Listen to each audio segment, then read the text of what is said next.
Greetings, dear subscribers and casual listeners of my channel. Harry Potter has become so deeply woven into global culture that imagining life without the adventures of the boy who lived seems almost impossible. But the more people revisit this story, the greater the chance that collective attention will start spotting controversial details and what many consider plot holes. Yet it's worth remembering, perfect works of fiction simply don't exist. And many so-called holes actually have logical explanations. In this video, we'll go through several examples that often spark debate among fans, but, upon closer inspection, fit neatly into the system J.K. Rowling built. Enjoy watching. Number 1. Why didn't Lily and James become each other's secret keepers? The plot hole.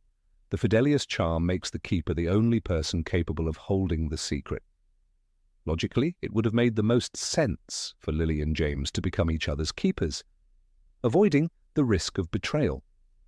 However, we, the readers, know that Peter Pettigrew is one of the most cowardly characters in the series.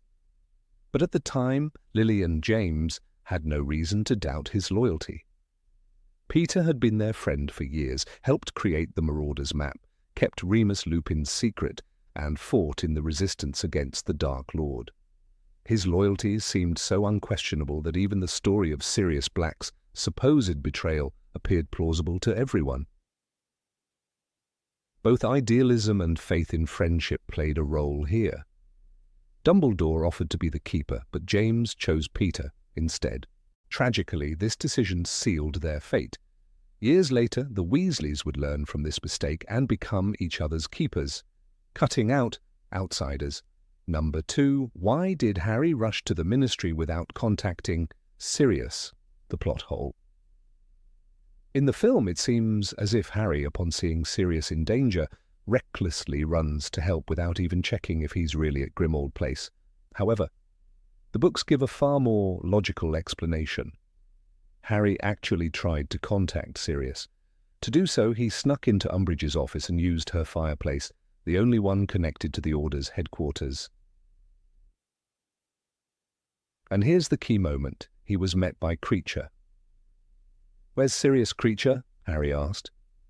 The elf sneered and replied, "Master is not here, Harry Potter." Put yourself in Harry's place. He sees a disturbing vision, then checks Grimmauld Place, and the house elf confirms his worst fears. Under those circumstances, rushing to the Ministry doesn't seem reckless at all. It was the logical reaction of a young wizard who had been outmaneuvered by more cunning opponents. Number 3. Voldemort and the Death Eaters. Why no unbreakable vows? The plot hole. Why didn't Voldemort force his followers to swear an unbreakable vow? It would have protected him from betrayal. From Snape, for example. However, Voldemort built his power differently. His ideology was rooted in pure blood supremacy, and his followers joined him willingly, sharing his beliefs. Demanding vows would have been a sign of distrust. Moreover, coercion would have backfired. Many Death Eaters, people like Lucius Malfoy, were cowardly and pragmatic. They followed Voldemort as long as he was strong, but wanted the option of switching sides if he fell. If Voldemort had forced everyone into binding oaths, he would have lost most of his allies, keeping only a handful of fanatics. For his grand designs, that wasn't enough. Number 4. Why didn't Voldemort take off Harry's glasses? The plot hole. To defeat a nearsighted Harry, the Dark Lord could have simply knocked off his glasses. Problem solved. However, first, Harry, even with poor vision, could still see shapes and movements. An opponent as striking as Voldemort would have been visible enough. Second, for Voldemort, an open and honourable victory mattered more than an easy one. The world knew Harry as the chosen one, the child who had once defeated the Dark Lord. Voldemort wanted to shatter that legend and prove, in front of everyone, that he was stronger. He even said, "I shall give him his chance, he will be able to fight, and you will see once and for all who is stronger." Any cheap tricks, like smashing Harry's glasses, would only diminish the grandeur of his triumph. Number 5. Why did Dumbledore trust Snape?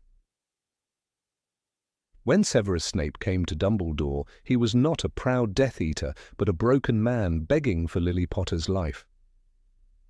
That moment was everything. Dumbledore saw that Snape was willing to turn against Voldemort out of love. "You disgust me," Dumbledore told him coldly, yet he also understood the weight of that choice.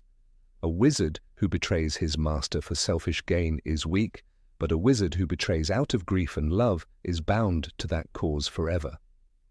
Snape's plea for Lily became the cornerstone of Dumbledore's trust. There was also the matter of the vow. Snape swore to protect Harry, and in Half-Blood Prince he even gave Narcissa Malfoy the Unbreakable vow to shield Draco. This was not just empty words, magic itself would kill him if he broke it. Dumbledore, who had always said, "It is our choices that show what we truly are," recognized the strength of Snape's guilt. Love, guilt, and an oath stronger than life made Snape the unlikely guardian of the boy he hated, and that paradox was exactly why Dumbledore believed him. Number 6.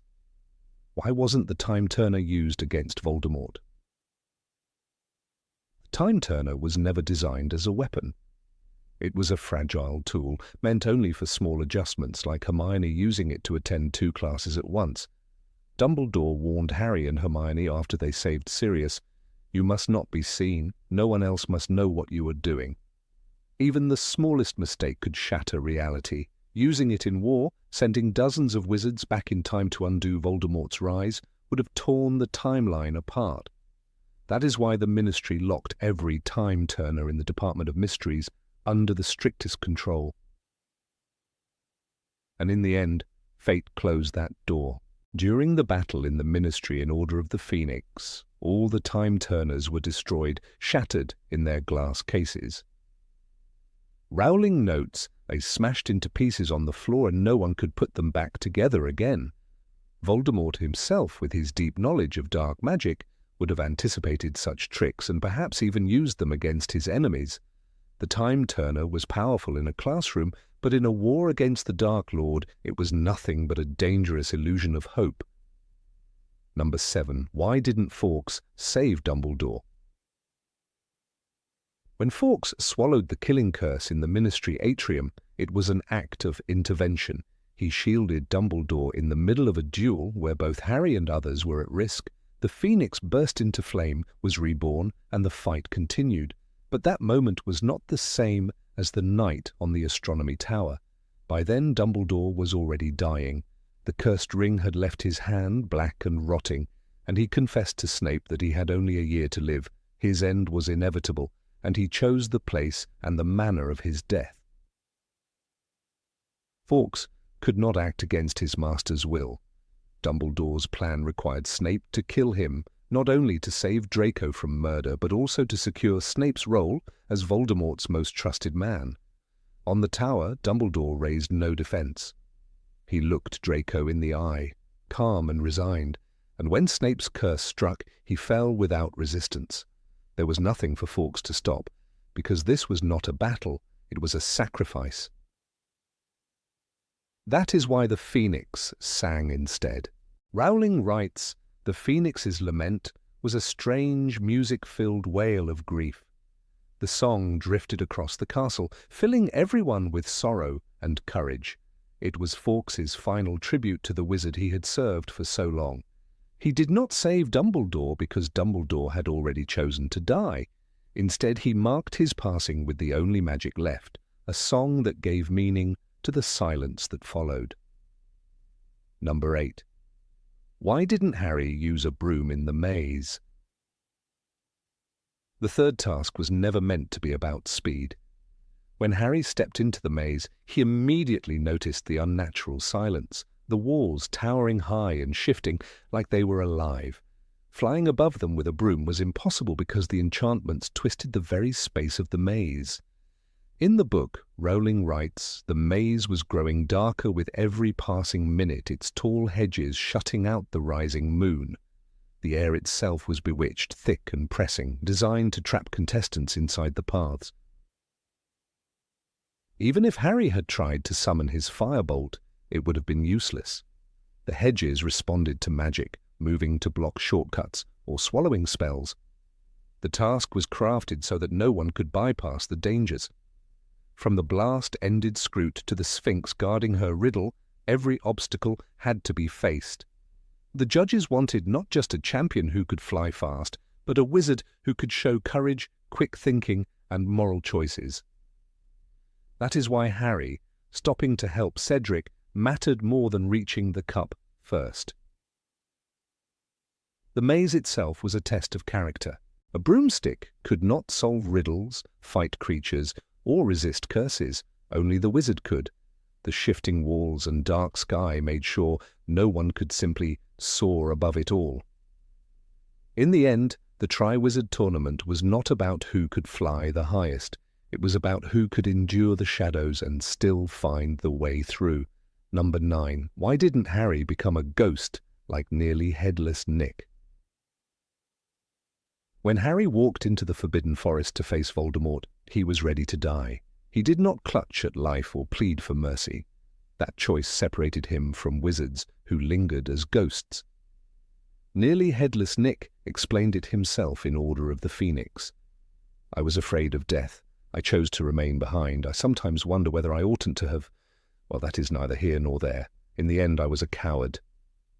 Nick admitted he was trapped by fear. Harry, by contrast, embraced the end without resistance. The killing curse struck Harry, but something extraordinary happened. The shard of Voldemort's soul living inside him was destroyed instead, leaving Harry himself unharmed. This was not the path of a ghost, but of someone whose sacrifice changed the rules. Dumbledore later told him in King's Cross, "You were the 7th Horcrux, Harry. That part of Lord Voldemort's soul was killed instead of you." His return was not the half-life of a spectre, but the restoration of his true self. Ghosts are echoes, bound to the world by regret or terror. They are pale and incomplete, never able to move forward. Harry had no such chains. He went into the forest for Ron, for Hermione, for Ginny, for everyone left to fight. That kind of courage left no room for the half-existence Nick described with such sorrow. Harry's acceptance was his freedom, and that freedom gave him the chance to come back whole. So Harry did not rise as a wandering phantom haunting the halls of Hogwarts. He rose as a living boy, scar burning, wand ready, heart unbroken. He had looked death in the eye and chosen love over fear. And because of that, the forest gave him back not as a ghostly shadow, but as the only one who could finish the fight. Number 10. Why wouldn't the invisibility cloak save Harry from everything? Harry's invisibility cloak is one of the fabled Deathly Hallows, said to conceal its wearer perfectly. Yet it was never the ultimate weapon. The cloak could hide Harry's body from sight, but it did not silence his steps, nor did it shield him from curses flying in his direction. When Harry crept through the corridors of Hogwarts at night, the cloak was enough. But in the chaos of a battlefield, where every sound might give him away, its power had limits. Even Mad-Eye Moody once growled, "Nice cloak, Potter, but it won't stop you making a racket if you trip over a chair." Wizards also had spells that could pierce the illusion.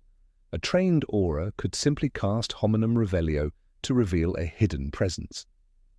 In Deathly Hallows, Hermione used the very spell at Xenophilius Lovegood's house, and Harry felt it ripple over him even while under the cloak. This meant that Death Eaters, many of whom were skilled in detection magic, could have unmasked him easily. The cloak was powerful but not invincible. Against ordinary guards or inattentive teachers it was perfect. Yet against Voldemort's followers it was more fragile than it seemed. There is also the fact that spells like Accio or Wild Curses did not care about visibility. In the Battle of Hogwarts, the air was filled with magic, striking at everything that moved. A single, sweeping curse could have struck Harry, even if he were unseen. The cloak gave an edge, not invulnerability. Dumbledore himself explained that its true power was to hide someone wholly, even from death if that is possible, but he never claimed it could withstand every danger. That is why Harry rarely relied on the cloak in open combat. He used it for stealth, for slipping past guards, for listening when no one knew he was there. But when the time came to face Voldemort and his Death Eaters, he had to fight with a wand in his hand, not a cloak over his head. The Hallows were never about shortcuts. They were about choices. And Harry's choice was always to confront danger, not just to hide from it. Number 11. Why didn't Muggles notice battles in London? When Death Eaters attacked in London, one question often comes up. Why didn't Muggles notice? Battles raged in the very heart of their world, yet no one seemed to report it. The answer lies in the protective magic woven over centuries. The Ministry of Magic used layers of enchantments to shield Muggle eyes. Powerful charms bent reality itself, making explosions and curses appear as nothing more than broken streetlights or sudden storms. And when this failed, Obliviators stepped in. We saw this clearly during the Quidditch World Cup, when Muggle campsite owners were quickly taken care of after the Death Eaters' riot. Their memories were erased, their questions silenced. There is also something subtler at play. Muggles simply don't believe in magic, even when it unfolds right in front of them. Rowling makes this instinct clear more than once. When Dudley saw Dementors in Order of the Phoenix, his mind refused to accept what his eyes showed him. For Harry it was obvious, but for Dudley it was just darkness and cold. This disbelief is like an unconscious shield. A Muggle walking down Charing Cross Road during a duel might feel a sudden chill, might see sparks of light, but he would explain it away as a trick of the city night. Even when Muggles did notice, the Ministry acted with ruthless efficiency. In Half-Blood Prince, when the Brockdale Bridge collapsed after Death Eaters' sabotage, the Muggle government believed it was an accident. Fudge admitted to the Prime Minister, that was no accident. That bridge was destroyed by Death Eaters. The public never knew the truth because the Ministry shaped the story. For every battle, there was a convenient explanation: gas leaks, terrorist attacks, or natural disasters. And yet sometimes the cracks showed. Arthur Weasley once said that Muggle police had to be confounded when wizards crashed flying cars. These incidents remind us that magic didn't simply hide itself. It constantly erased, twisted, and reshaped reality to keep the two worlds apart. The war was happening in plain sight, but Muggles lived in a carefully edited version of the truth. What they thought were coincidences or freak accidents were in truth the shadows of Voldemort's war, bleeding into their lives. Number 12. Why didn't Harry use unforgivable curses? Harry Potter's battles with the dark arts have always raised a central question for readers. Why did he never use the same unforgivable curses that his enemies used against him? In the wizarding world, the unforgivable curses, Avada Kedavra, Crucio, and Imperio, stood as symbols of the deepest moral corruption. Yet when faced with life-or-death situations against Death Eaters and Voldemort himself, Harry Potter consistently chose not to wield them as his weapon of choice. At first glance, this might seem like a narrative inconsistency, because logic would suggest that in the face of overwhelming evil, Harry could have increased his chances of survival by striking back with equal force. But the truth is that the absence of these curses from Harry's arsenal was not an oversight. It was a deliberate reflection of his nature, his values, and the themes that shaped the story. When Harry attempted to use a forbidden curse, the results exposed more about his character than about his skill. After Bellatrix Lestrange murdered Sirius Black in the Department of Mysteries, rage consumed him. In that instant of grief and fury, he lashed out with the Cruciatus Curse. The curse hit Bellatrix, but instead of collapsing in agony, she laughed. "Never used an unforgivable curse before, have you, boy?" she taunted. "You need to mean them, Potter. Righteous anger won't hurt me for long." This moment was not a failure of technique, but a revelation. Harry lacked the cruelty, the genuine to torture that made the curse effective. The magic demanded not just words and wand movements, but a surrender of one's soul to malice. Harry's half-hearted attempt could never measure against the hatred, that flowed naturally from a witch like Bellatrix. This inability to cast unforgivable curses effectively was rooted in who Harry was. He grew up unloved in the Dursley household, yet his heart did not harden into bitterness. Instead, he clung to friendship, loyalty, and the belief that love was his strongest weapon. In Voldemort's worldview, power came from domination and destruction, while in Harry's world, power came from bonds of trust. This difference defined the outcome of their battles. Voldemort could kill without hesitation, Harry could not. But what Voldemort failed to understand, and what the series constantly reinforced, was that Harry's refusal to kill was not weakness, it was strength. Consider the duel in the graveyard at Little Hangleton at the end of the Goblet of Fire. Voldemort summoned Harry into a deadly confrontation where escape seemed impossible. The Dark Lord's followers watched, mocking and jeering, certain of Harry's defeat. Voldemort's curse, Avada Kedavra, met Harry's disarming spell, Expelliarmus. The two spells collided, binding their wands in the phenomenon called priori incantatem. Harry did not attempt the killing curse. He did not match Voldemort's darkness with more darkness. Instead, he relied on the spell most true to his nature, the charm of disarming rather than destroying. That single choice revealed how Harry consistently survived by remaining true to himself, even when logic suggested he should stoop to his enemy's level. The choice of Expelliarmus over Avada Kedavra became more than a tactical decision. It became a statement of identity. Throughout the series, Harry was criticized for this spell's simplicity. Snape mocked him, Death Eaters laughed at him, but the disarming charm embodied Harry's resistance to becoming the very thing he fought. Even in the final confrontation at Hogwarts, when the entire wizarding world trembled, Harry stood his ground not with forbidden curses, but with the same Expelliarmus. When Voldemort fell, Rowling writes in The Deathly Hallows, Harry's wand flew high into the air and came to rest in his own hand. The killing curse had met the disarming charm, and once again, Harry had prevailed without taking a life. It is also important to remember that using an unforgivable curse was not only about magical capacity, but also about moral corruption. The Ministry of Magic had declared them illegal for a reason. To cast Avada Kedavra, or Crucio, successfully, the wizard needed to want the outcome with complete intent. Harry was not a saint, but his rage always fell short of cruelty. His anger toward Bellatrix was powerful, but it was tied to grief, not sadistic pleasure. His determination against Voldemort was fierce, but it was driven by defense, not domination. The difference between anger and hatred defined his failure with the dark arts. Without hatred, the curse was an empty shell. The theme resurfaces in the Deathly Hallows when Harry uses the Imperious Curse at Gringotts. In this case, the curse works, but its use is tinged with hesitation. Harry feels discomfort at controlling another being's will. Even as necessity pushes him forward, the scene underscores that Harry is not comfortable with violating the freedom of others.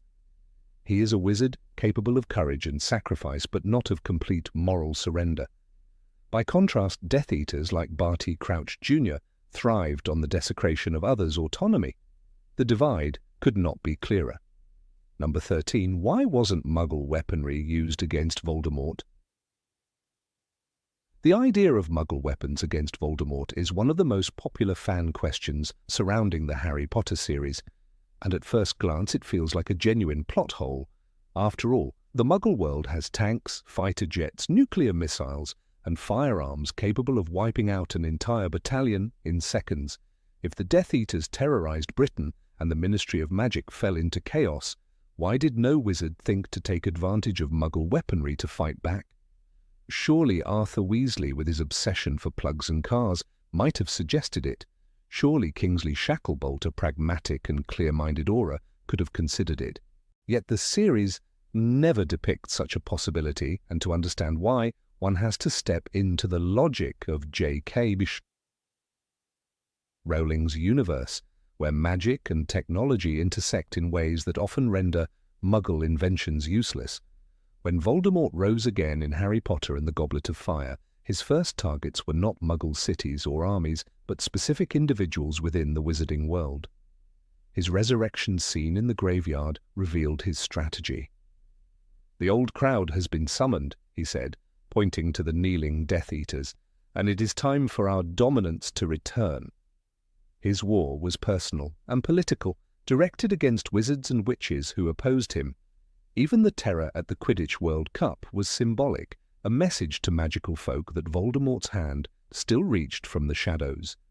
The Death Eaters levitated Muggles above their tents, but they never attempted to challenge. Muggle police or military. To Voldemort, Muggles were beneath notice. The battlefield was always hidden behind the Statute of Secrecy, and that law explains a crucial part of why Muggle weapons were never considered. Imagine the Order of the Phoenix attempting to deploy rifles against Voldemort's followers. A single spell of Protego would deflect bullets as though they were pebbles. In Deathly Hallows, Professor McGonagall conjured protective enchantments around Hogwarts that deflected giants, curses, and flaming siege weapons conjured by Death Eaters. The text notes, jets of green light flew through the air but were repelled by shimmering shields. If magic could repel killing curses, it is hard to imagine bullets penetrating those wards. Similarly, any mechanical weapon could be disabled instantly with a wave of the wand. Arthur Weasley explained to Harry in Chamber of Secrets that Muggle inventions fascinated him precisely because they were so vulnerable to magic. "Never trust anything that can think for itself if you can't see where it keeps its brain," he warned about the enchanted diary. A Death Eater with half his cunning could disable a tank by uttering finite incantatem over its electronics, or simply confounding the soldiers operating it. Speed is another factor that makes modern combat technology useless in the Wizarding War. Death Eaters used apparition to strike suddenly and vanish before reinforcements could respond. In Half-Blood Prince, when Dumbledore and Harry returned to Hogsmeade after their cave mission, Death Eaters were already inside the castle, having bypassed the school's barriers. Such surprise tactics made Muggle response times irrelevant. What good is a missile if the target disappears in an instant? A sniper could line up a shot against Bellatrix Lestrange, but by the time his finger touches the trigger, she could disapparate into thin air. The tempo of magical combat makes conventional warfare impossible to synchronize. There is also the issue of control. In Order of the Phoenix, Fudge desperately tried to deny Voldemort's return because acknowledging it meant acknowledging the collapse of secrecy. The Statute of Secrecy, enforced since 1692, existed precisely to keep wizards and muggles apart. If the Ministry authorized tanks in Diagon Alley, the magical world would be revealed within hours, and the wizarding population, a fraction of Britain's size, would be crushed under the scrutiny of millions of muggles. Voldemort might be destroyed, but so too would the fragile coexistence between worlds. Dumbledore understood this better than anyone, which is why he never once entertained the thought of involving Muggle governments. In his own words, "It is our choices, Harry, that show what we truly are, far more than our abilities." To involve Muggles in a magical war would be to deny the wizarding world its own responsibility. Consider also that Voldemort himself prepared against such interference. His obsession with control extended even to the Ministry of Magic. By Deathly Hallows, Pius Thickness, placed under the Imperious Curse, acted as puppet minister, ensuring that all official responses aligned with Voldemort's interests. A corrupted ministry would never risk exposure by requesting Muggle aid. It would declare such an act illegal. Dolores Umbridge, gleefully enforcing new decrees, would sooner imprison an aura than authorize an alliance with Muggle soldiers. In this sense, the wizarding world was sealed shut politically and magically from any possibility of outside help. But perhaps the most convincing reason lies in the psychology of wizards themselves. Wizards often look at Muggles with a blend of fascination and condescension. Arthur Weasley adored toasters and rubber ducks, yet even he referred to Muggles as funny little people. Lucius Malfoy dismissed them entirely. Voldemort himself, though half-blood, despised his Muggle origins. The very idea of resorting to Muggle guns would be humiliating for proud witches and wizards.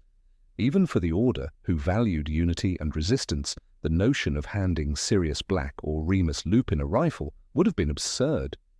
Their entire training revolved around wands, charms, and defensive spells. To pick up a gun would be to admit that magic was not enough, and that admission would unravel the very fabric of their identity. Number 14. Why didn't Voldemort destroy Hogwarts immediately? Voldemort's decision not to raise Hogwarts at once has long puzzled readers who see in this hesitation an apparent contradiction in the behavior of a man who never shied away from bloodshed. At first glance, and nothing could have been simpler, destroy the castle, wipe away the legacy of the founders, and ensure that no future generation of witches and wizards could be trained to oppose him. Yet J.K. Rowling places him in the position of laying siege to the school rather than obliterating it. This apparent plot hole begins to fade when one remembers what Hogwarts represented, not only as a place of learning, but as the most heavily fortified magical stronghold in Britain, a fortress designed by Godric Gryffindor, Helga Hufflepuff, Rowena Ravenclaw, and Salazar Slytherin themselves. To Voldemort, whose arrogance was as deep as his cruelty, the walls of that castle were not only made of stone, but of spells layered for centuries, spells that even he dared not challenge head-on. Consider how Rowling describes the magical barriers protecting Hogwarts. In Deathly Hallows, Professor McGonagall and the staff conjure additional protections, but the foundation of these enchantments had been laid long before. Even during the Triwizard Tournament in Goblet of Fire, Dumbledore remarks that foreign schools could not apparate directly into Hogwarts grounds because the castle is protected in a multitude of ways against intruders. These words are not the boast of a cautious headmaster, but a recognition of ancient defences older than the ministry itself. Voldemort, who prided himself on his knowledge of dark law, understood better than most what would happen if he tried to bring down such a structure with brute force. The backlash of breaking those wards could cost him dearly, perhaps even weaken the fragments of his soul, already stretched thin across the Horcruxes. The logic becomes clearer when one considers Voldemort's obsession with power as performance. For him, terror was most effective when staged. Simply destroying Hogwarts from afar would have been anticlimactic, an act of cowardice disguised as ruthlessness. He preferred theatre, the drama of fear played out before a captive audience. That is why, when he entered the castle in Deathly Hallows, he sent his voice echoing across the grounds, booming like thunder. "Give me Harry Potter, and none shall be harmed. Give me Harry Potter, and you will be rewarded." The message was unmistakable. He wanted to be seen as merciful, almost king-like, granting life on his own terms. Reducing the school to rubble would not have given him that stage. Hogwarts was also a symbol far too significant to dismiss. In Voldemort's mind, it was both the site of his greatest rejection and the foundation of his superiority. He had been shaped within its walls as Tom Riddle, the orphan who discovered he was more than human. It was here that he opened the Chamber of Secrets, controlling the basilisk as a boy and proving his command over Salazar Slytherin's legacy. To destroy the school outright would have meant severing himself from the stage upon which he first tasted triumph. He wanted Hogwarts to remain standing so that he could conquer it, transform it into a monument to his rule, and show the world that the bastion of resistance had fallen at his feet. When Voldemort gathered his Death Eaters for the final confrontation, the imagery mattered as much as the outcome. The Dark Lord standing before the gates of Hogwarts was an inversion of the medieval siege, with the besiegers demanding the keys to the city. Rowling paints this scene deliberately. The Death Eaters were massed in the grounds, Voldemort in their midst, standing with his wand raised, demanding the boy. The picture is one of a general before a fortress, not a destroyer of civilizations. For Voldemort, victory required submission, not annihilation. He wanted the defenders to walk out of those doors, heads bowed, Harry Potter in chains. Only then could he prove that hope itself had been extinguished. There is also the matter of Voldemort's fear of Dumbledore's lingering influence. Though the headmaster was dead, Voldemort remained haunted by his power. Dumbledore's reputation was intimately tied to Hogwarts. To destroy the school would have been to destroy Dumbledore's legacy, but paradoxically that was not Voldemort's desire. He wanted to eclipse it, not erase it. He feared the dead man more than any living, Rowling writes in Deathly Hallows, and this fear shaped his choices. By taking Hogwarts intact, Voldemort would demonstrate that even Dumbledore's beloved sanctuary could not withstand him, twisting the legacy of the only wizard he had ever dreaded. Practical considerations also played a role. Hogwarts housed hundreds of students, some too young to even hold wands properly. To kill them all in a single act of destruction would not have instilled obedience, but chaos. Fear is most effective when survivors remain to spread it. If Voldemort had obliterated the school, he would have created martyrs. By forcing the students and teachers to choose between surrender and annihilation, he sought to break them psychologically. He wanted the young to kneel, not to vanish into ashes. That is why the ultimatum was clear: deliver Harry Potter and no one else will suffer. His strategy was one of control, not indiscriminate ruin. Furthermore, Voldemort's own magical limitations reveal themselves here. For all his power, he was not omnipotent. He could kill, curse, and torture, but wide-scale magical destruction of an enchanted structure like Hogwarts was not so easily achieved. In the wizarding world, collapsing buildings was not merely a matter of casting Bombarda Maxima. Hogwarts was infused with layers of self-repairing enchantments, designed so that the walls would resist damage and rebuild themselves. When the Giants and Death Eaters attacked during the Battle of Hogwarts, the castle shook and bled stones, yet it did not collapse. This resilience made direct destruction impractical, forcing Voldemort to rely on conquest instead. Number 15. Why didn't Voldemort realize Harry was a Horcrux? Of all the mysteries that lie within the pages of J.K. Rowling's Harry Potter saga, few are as puzzling to readers as the question of why Lord Voldemort, the most feared dark wizard of his age, never realized that Harry Potter himself carried within him a fragment of his own soul. Fans have long pointed to this as a glaring plot hole, asking why someone so obsessed with Horcruxes, so attuned to the survival of his own essence, failed to sense the living vessel he had inadvertently created. But what appears at first glance to be a narrative oversight can, upon closer examination, be explained through logic, character psychology, and the rules of the magical world that Rowling carefully constructed. When viewed from this perspective, Voldemort's blindness to the truth becomes not only plausible, but tragically inevitable. The first layer of explanation lies in the very nature of the Horcrux itself. When Voldemort split his soul deliberately to embed fragments into inanimate objects, Tom Riddle's diary, Helga Hufflepuff's cup, or Salazar Slytherin's locket, the process was purposeful. He was aware of the ritual, the murder that facilitated it, and the chosen container.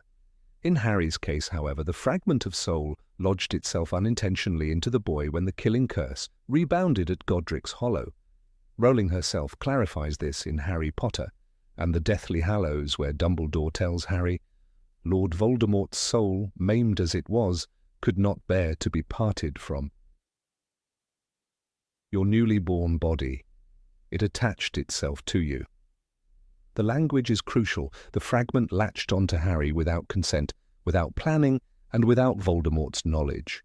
A magical parasite created in chaos would not carry the same conscious awareness as a Horcrux forged with intent. Thus, Voldemort had no reason to feel what he did not willfully create. Yet the argument goes deeper. The very design of Horcrux magic centers on concealment. Rowling portrays them as objects that resist detection, cloaking their unnatural power even from their own creator.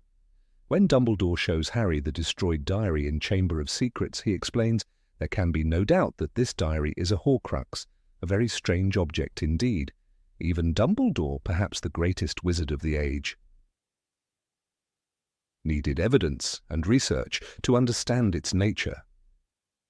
If Horcruxes naturally disguise themselves, why should Harry be any different? The fragment within him did not pulse with dark light, nor send out conscious signals. It was buried, dormant, a passenger rather than an active entity. Voldemort's arrogance led him to believe that Horcruxes were flawless and hidden. In his mind, even he could not detect them without specific effort. Ironically, that very belief shielded Harry from his scrutiny. Another explanation emerges when one considers Voldemort's mutilated soul. By the time of Harry's birth, Voldemort had already created multiple Horcruxes, each division leaving him less human, less complete. In Half-Blood Prince, Dumbledore reflects on this, telling Harry, "Lord Voldemort has done something to himself that is beyond the reach of magic. He has mutilated his soul." Each time Voldemort tore away a portion, his awareness diminished. His ability to sense the wholeness of his being was lost. He had grown accustomed to the absence, so much so that he could not recognize the presence of an additional piece clinging to Harry. To sense requires wholeness. Voldemort had sacrificed that wholeness long ago, and with it his sensitivity to the fragments of himself. There is also the psychological blindness, born of Voldemort's contempt. Voldemort saw Harry not as a potential vessel, but as a constant thorn in his side, an annoyance whose survival was inexplicable. In Goblet of Fire, after his resurrection, he mocks Harry. "You stand, Harry Potter, upon the remains of my late father, a Muggle and a fool, and you dare to oppose me?" Every word drips with disdain. For Voldemort, Harry was a mistake, a freak occurrence, a boy unworthy of his attention except as a symbol to crush. In such a mindset, the notion that Harry could harbor a part of him was unthinkable. His pride, his certainty in his own superiority, ensured he would never consider the possibility. To Voldemort, a Horcrux was sacred, deliberate, carefully hidden in relics of power. The idea that one resided in a child he despised was too far beneath him to imagine. Consider also the way Voldemort interpreted the mental link he shared with Harry. Throughout the series, Harry experiences visions of Voldemort's actions, feelings of intense pain when Voldemort is near, and flashes of the Dark Lord's emotions. In Order of the Phoenix, Harry recalls, it was as though a part of himself was inside Voldemort, as though he were tied by some invisible thread. Fans often argue that Voldemort should have noticed the reverse, that if Harry could feel him, he should have felt Harry. Yet Voldemort mistook the connection for something else. When he discovered that Harry's mind could be penetrated, he saw it merely as a weakness to exploit. He even planted false visions to lure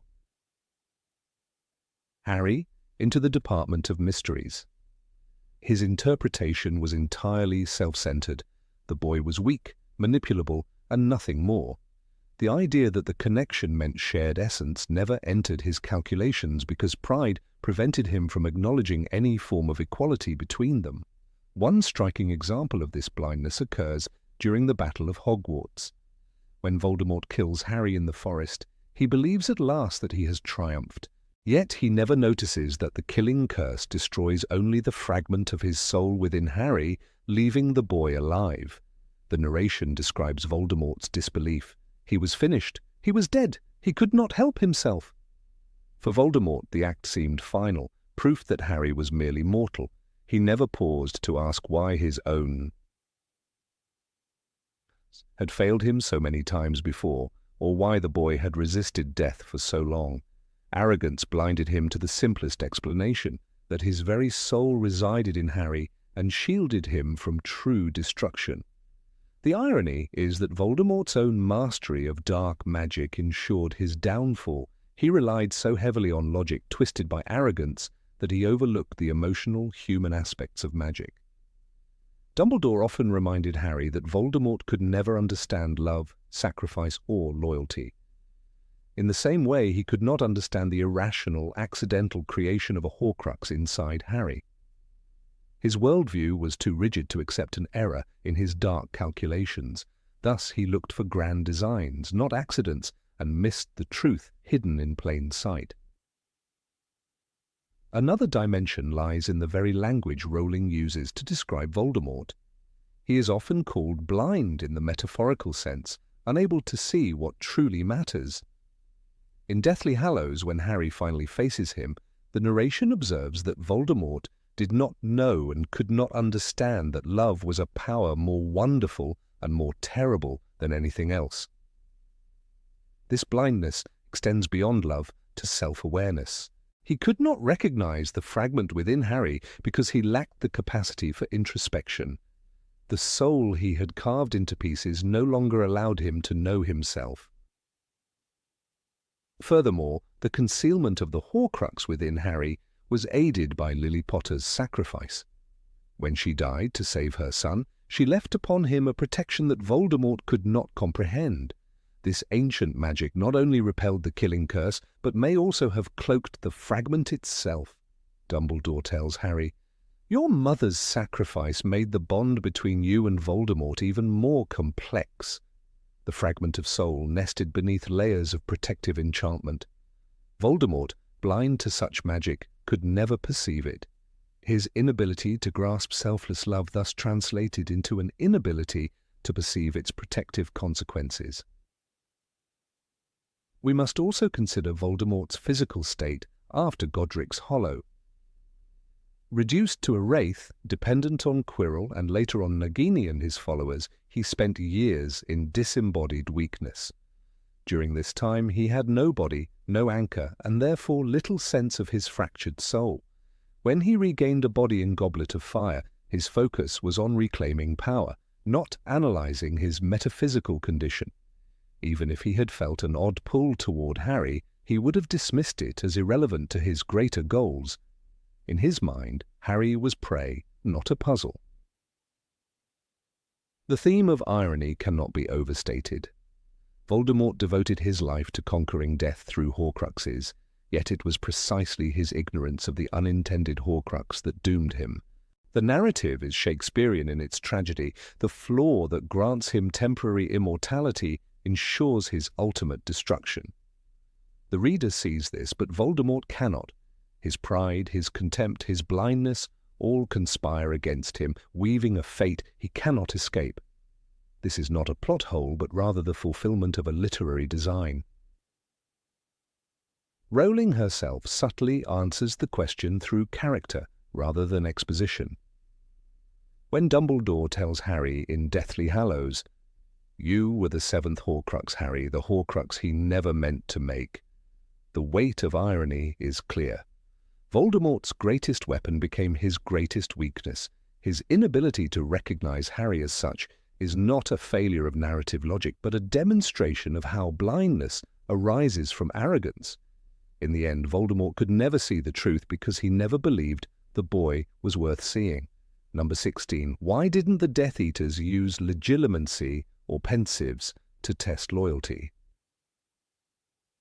Of all the mysteries that haunt the darker corners of the Harry Potter saga, few have stirred as much debate as the question of why Voldemort and his Death Eaters never relied upon magical tools like the pensive or the enchanted objects known as rememberalls and similar mind-probing charms to verify loyalty. At first glance, it seems like a glaring oversight. With enemies hidden even among his followers, one might expect Voldemort to employ every magical means possible to ensure obedience. Yet the deeper one delves into the mechanics of memory, thought, and the defenses of the human mind, the more one realizes that what appears to be a plot hole is in fact a testament to the complexity of Rowling's world. Voldemort was not blind to these tools, he simply knew their limits. The pensive, for instance, is one of the most misunderstood magical artifacts in the series. Dumbledore explains its purpose to Harry in Harry Potter and the Goblet of Fire, remarking that it is designed to hold excess thoughts and memories so that they may be examined without distraction. But the critical detail lies in the method of its use. A memory must be willingly extracted by the wizard who owns it. It cannot be stolen forcibly and then placed into the pensive with any guarantee of accuracy. Even Snape, when teaching Harry occlumency, demonstrates this truth by choosing which memories he removes from his mind to prevent Harry from seeing them during practice. If a wizard can selectively guard and withhold memories, then any attempt by Voldemort to demand submissions would be futile. A follower could always choose to hide or alter what he provided. Equally important is the notion that memory itself in the wizarding world is not an immutable truth. In Half-Blood Prince, Dumbledore shows Harry how Horace Slughorn tampered with his memory to conceal the truth about Horcruxes. "This has been tampered with," Dumbledore explains, displaying the silvery cloud of thoughts that swirl unnaturally within the pensieve. If Slughorn, an accomplished but far from extraordinary wizard, could distort his recollections, then surely more cunning Death Eaters could have done the same. Voldemort, obsessed with purity of purpose, would never place the fate of his movement in the hands of an artifact so prone to manipulation. The art of legilimency provides an even more fascinating lens into this supposed gap. As Snape coldly informs Harry during one of their occlumency lessons in Order of the Phoenix, the mind is not a book to be opened at will and examined at leisure. This is perhaps the clearest rebuttal to the idea that Voldemort should simply have peered into his followers' minds. Legilimency, while powerful, is not infallible. It relies on the skill of both the attacker and the defender. An untrained mind might reveal its secrets quickly, but an adept practitioner of occlumency can erect walls, mislead, and even project false impressions. For Death Eaters like Bellatrix Lestrange or Lucius Malfoy, who spent years navigating the dangerous currents of Voldemort's suspicion, mastery of occlumency would have been essential. Indeed, Rowling gives us a direct example of this dynamic in the duel of wills between Snape and Voldemort himself. Although the scene is never explicitly written in detail, it is heavily implied that Snape's survival as a double agent depended upon his ability to deceive the Dark Lord. In Deathly Hallows, Voldemort acknowledges Snape as his most trusted lieutenant, even entrusting him with the headmastership of Hogwarts. Yet the reader knows that Snape's loyalty lay with Dumbledore and Harry. This paradox is resolved only through the lens of occlumency. Snape was so skilled at shielding his thoughts that even the most powerful legilimens in the wizarding world could not penetrate his defenses. If Snape could achieve this feat, then it becomes clear why Voldemort would not have leaned on legilimency as his primary tool for discerning truth. Another compelling aspect is Voldemort's own arrogance. The Dark Lord did not merely rely on magical instruments to enforce loyalty, he relied on fear. Fear, in his worldview, was a far stronger guarantor of obedience than any spell could ever be. When he punished Igor Karkaroff for betraying names under duress, Voldemort's fury was not because he lacked the means to verify loyalty, but because treachery was to be rooted out through terror. His punishments, torture by the Cruciatus Curse, public humiliation, or death, created an environment where betrayal seemed unthinkable. This psychological control overshadowed any reliance on mystical artifacts which, as established, could be undermined. The theme of control through fear surfaces again when considering Bellatrix Lestrange. She was utterly fanatical, declaring in Order of the Phoenix, "The Dark Lord always knows." She spoke not out of knowledge of a specific magical method, but out of reverence and dread. For followers like her, Voldemort's aura of omniscience was itself a tool of control. By fostering the belief that he could sense deception inherently, Voldemort discouraged his followers from even attempting betrayal. Whether or not he could actually read every hidden thought became irrelevant in the face of such psychological mastery. Consider also the case of Peter Pettigrew, who betrayed the Potters and lived under Voldemort's shadow for years. Pettigrew was not a skilled occlumens, yet Voldemort never sought to probe his mind for signs of hesitation. Instead, Voldemort relied on Pettigrew's terror and self-preservation instincts. This reliance highlights Voldemort's deeper understanding that fear and manipulation could ensure loyalty more reliably than invasive magical scrutiny. Pettigrew's cowardice became his chain, binding him to Voldemort far more effectively than any spell could. In contrast, Dumbledore's use of the pensieve reflects a different philosophy. Dumbledore trusted in the voluntary sharing of truth. He gathered memories not by force but through persuasion, as seen when he implored Slughorn to give up the untampered recollection of Tom Riddle's question about Horcruxes. Voldemort's methods, however, were rooted in compulsion and domination. To him, the very notion of requiring voluntary compliance was antithetical to his worldview. Thus, even had the pensieve been flawless, Voldemort would never have embraced it as a strategy. It required cooperation, and cooperation was a language Voldemort did not speak. Furthermore, the narrative tension of the series hinges on the limits of magic. Rowling crafts a world where no spell or artifact provides absolute power. The pensieve is flawed. Legilimency is resisted. Even the unforgivable curses can be defied by exceptional willpower, as Harry demonstrates in the graveyard during Goblet of Fire. These limits prevent the magical system from collapsing under its own weight and allow human choice, courage, and deception to remain decisive.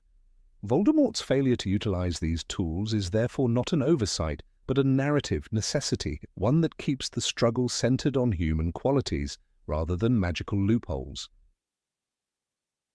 It is also worth considering that Voldemort's obsession with control may have blinded him to the subtleties of these arts. He underestimated love, loyalty, and human cunning throughout the series, and in a similar way, he may have underestimated the resilience of minds against intrusion. Dumbledore remarks in Order of the Phoenix that Voldemort never knew love and thus could not understand its protective power. In the same vein, Voldemort may have overestimated the efficacy of fear while underestimating the human capacity to conceal or distort truth. His downfall is, after all, rooted not in a lack of magical skill but in a fundamental misreading of human nature. Snape embodies the culmination of this flaw. Throughout the series, he walks a razor's edge between two masters. To Voldemort, he appears steadfast and loyal. To Dumbledore, he is a crucial ally. That he can occupy this dual role without exposure demonstrates conclusively why magical truth-seeking tools could never guarantee security. Snape's mind, fortified by years of practice, was a fortress even the Dark Lord could not breach. His success as a spy undermines the very idea that Voldemort could have used magic to purge traitors.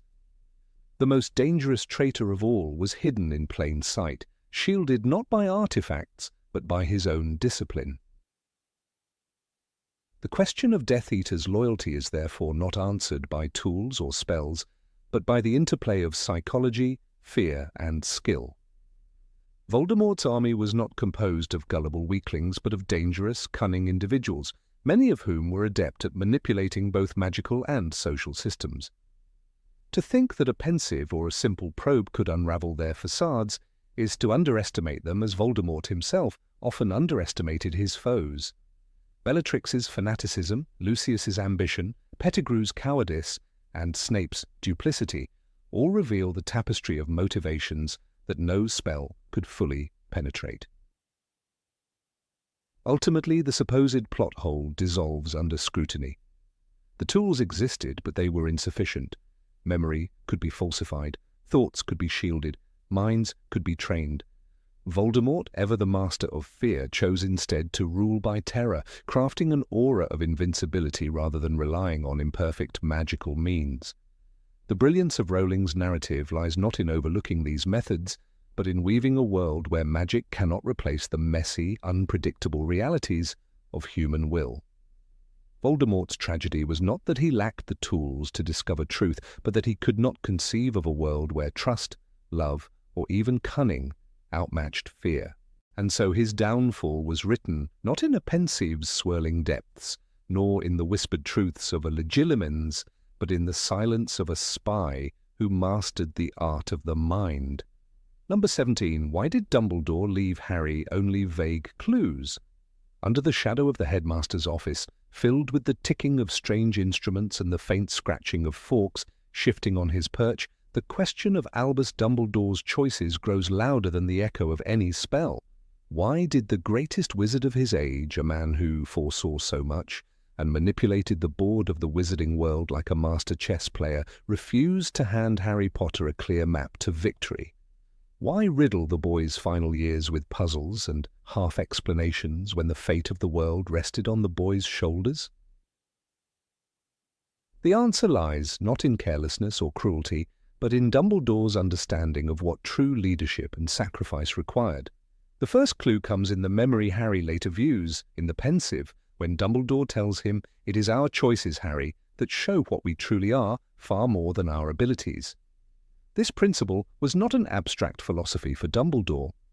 It was the very foundation of how he prepared Harry to face Voldemort. If Dumbledore had dictated every move, explaining where each Horcrux lay, how it could be destroyed, and what steps must be taken, Harry would have been stripped of the chance to grow. He would not have chosen courage, he would have merely followed instructions. Dumbledore, wiser than most, recognized that destiny is never fulfilled by a pawn. One of the most famous examples of this approach is the sword of Godric Gryffindor. Hidden in the bottom of the lake in the Forest of Dean, it was placed there through the intervention of Snape, who followed Dumbledore's orders. Yet Dumbledore never told Harry, "When the time comes, Snape will give you the sword."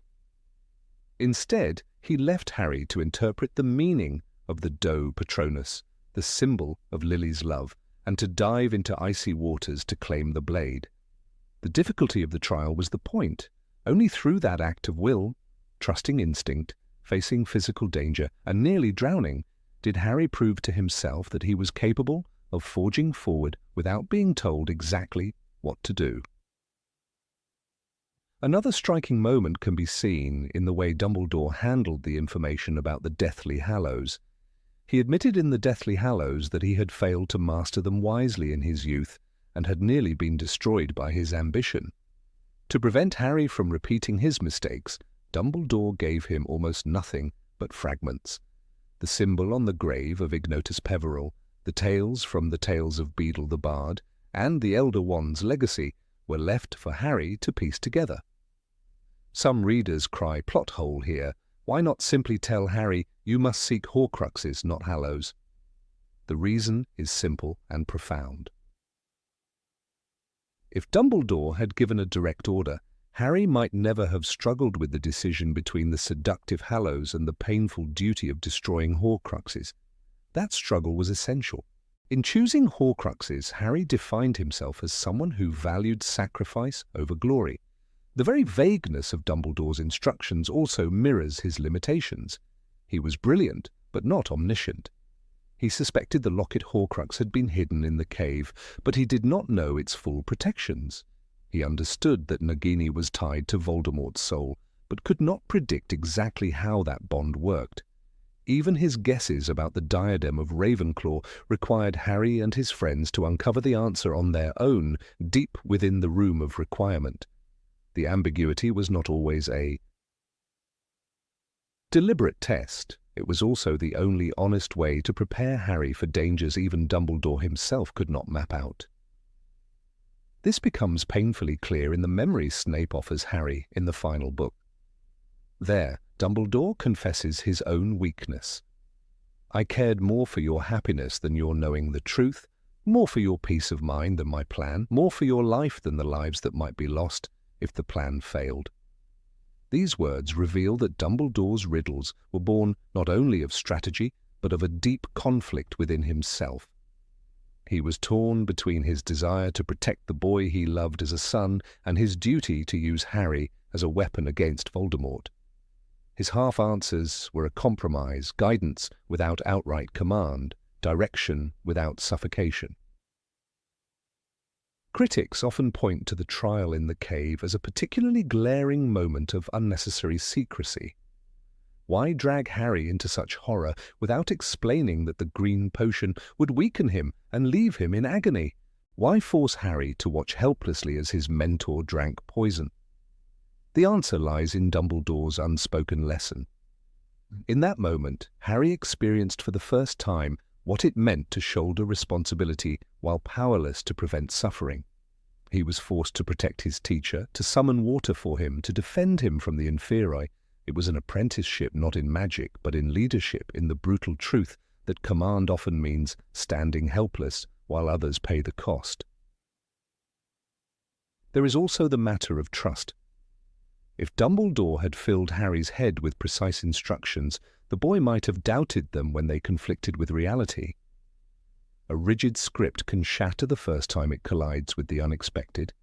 Instead, Dumbledore armed Harry with principles rather than steps, courage, loyalty, and the conviction that love is the strongest magic.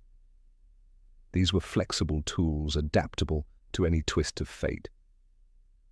When Harry chose to walk into the Forbidden Forest and sacrifice himself, he did not do so because a note from Dumbledore told him to.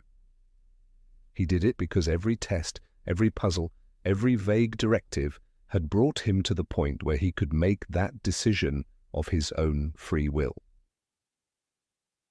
Consider also the Marauder's Map, the Invisibility Cloak, and the Resurrection Stone hidden within the snitch. Each was given at a time when Harry did not fully understand its purpose.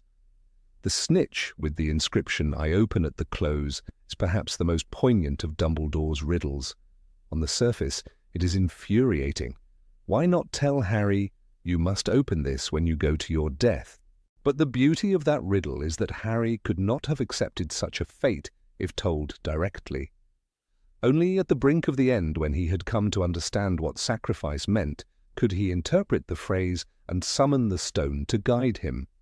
The riddle was not an obstacle. It was the only way to ensure the choice was authentically his. It is tempting to view Dumbledore's secrecy as manipulation, and in some ways it was. He moved his pieces carefully, knowing that Harry must die at Voldemort's hand for the Dark Lord to be defeated. Yet there is a difference between manipulation and coercion. Dumbledore never forced Harry's hand. Instead, he created conditions in which Harry's own character would decide the outcome. "You are protected, in short, by your ability to love," Dumbledore once told him. That truth could not have been proven through instructions. It had to be lived again and again through choices made without certainty. This pattern is visible even in how Dumbledore handled his relationship with Severus Snape.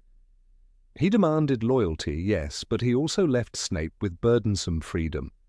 Snape had to decide whether to honor Lily's memory by protecting Harry, and he had to choose whether to follow Dumbledore's final command to kill him.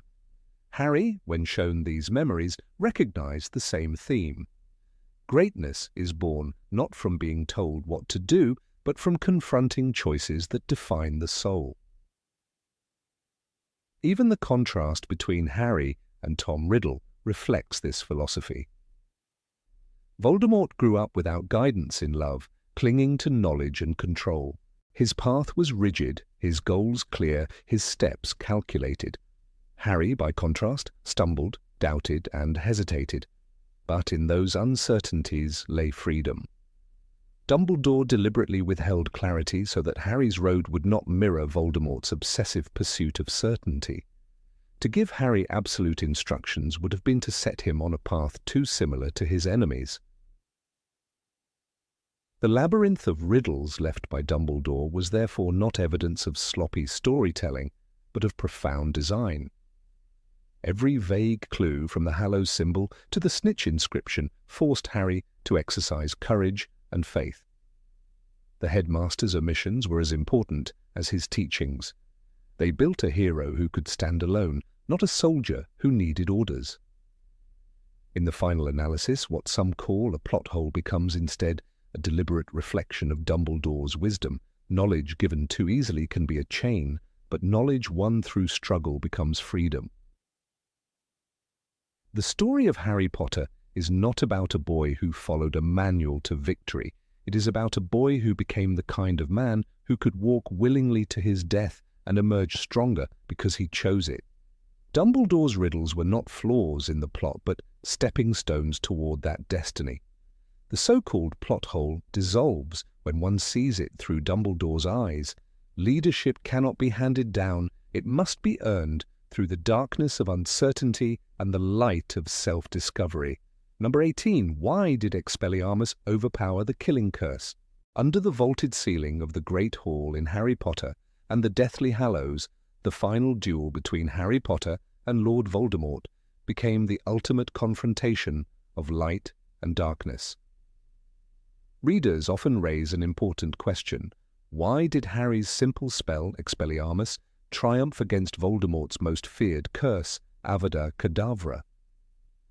At first glance, this seems like one of the most glaring inconsistencies in J.K. Rowling's narrative. Yet the truth lies not in raw magical power, but in layers of logic woven into the story. This was not the victory of a single spell, but the outcome of destiny, wand law, and the nature of Harry himself. To understand it, we must unravel how the duel was shaped not by brute strength, but by who truly held mastery over the Elder Wand. When Voldemort raised the Elder Wand to cast the killing curse, he believed he had become invincible. The Elder Wand was a legendary weapon, the greatest of the Deathly Hallows, designed to win any duel. Voldemort's confidence came from the lore surrounding the wand. It had belonged to Dumbledore, then Draco Malfoy had disarmed Dumbledore, and by defeating Draco at Malfoy Manor, Voldemort thought he had transferred its allegiance. Yet Rowling carefully set the stage for a twist.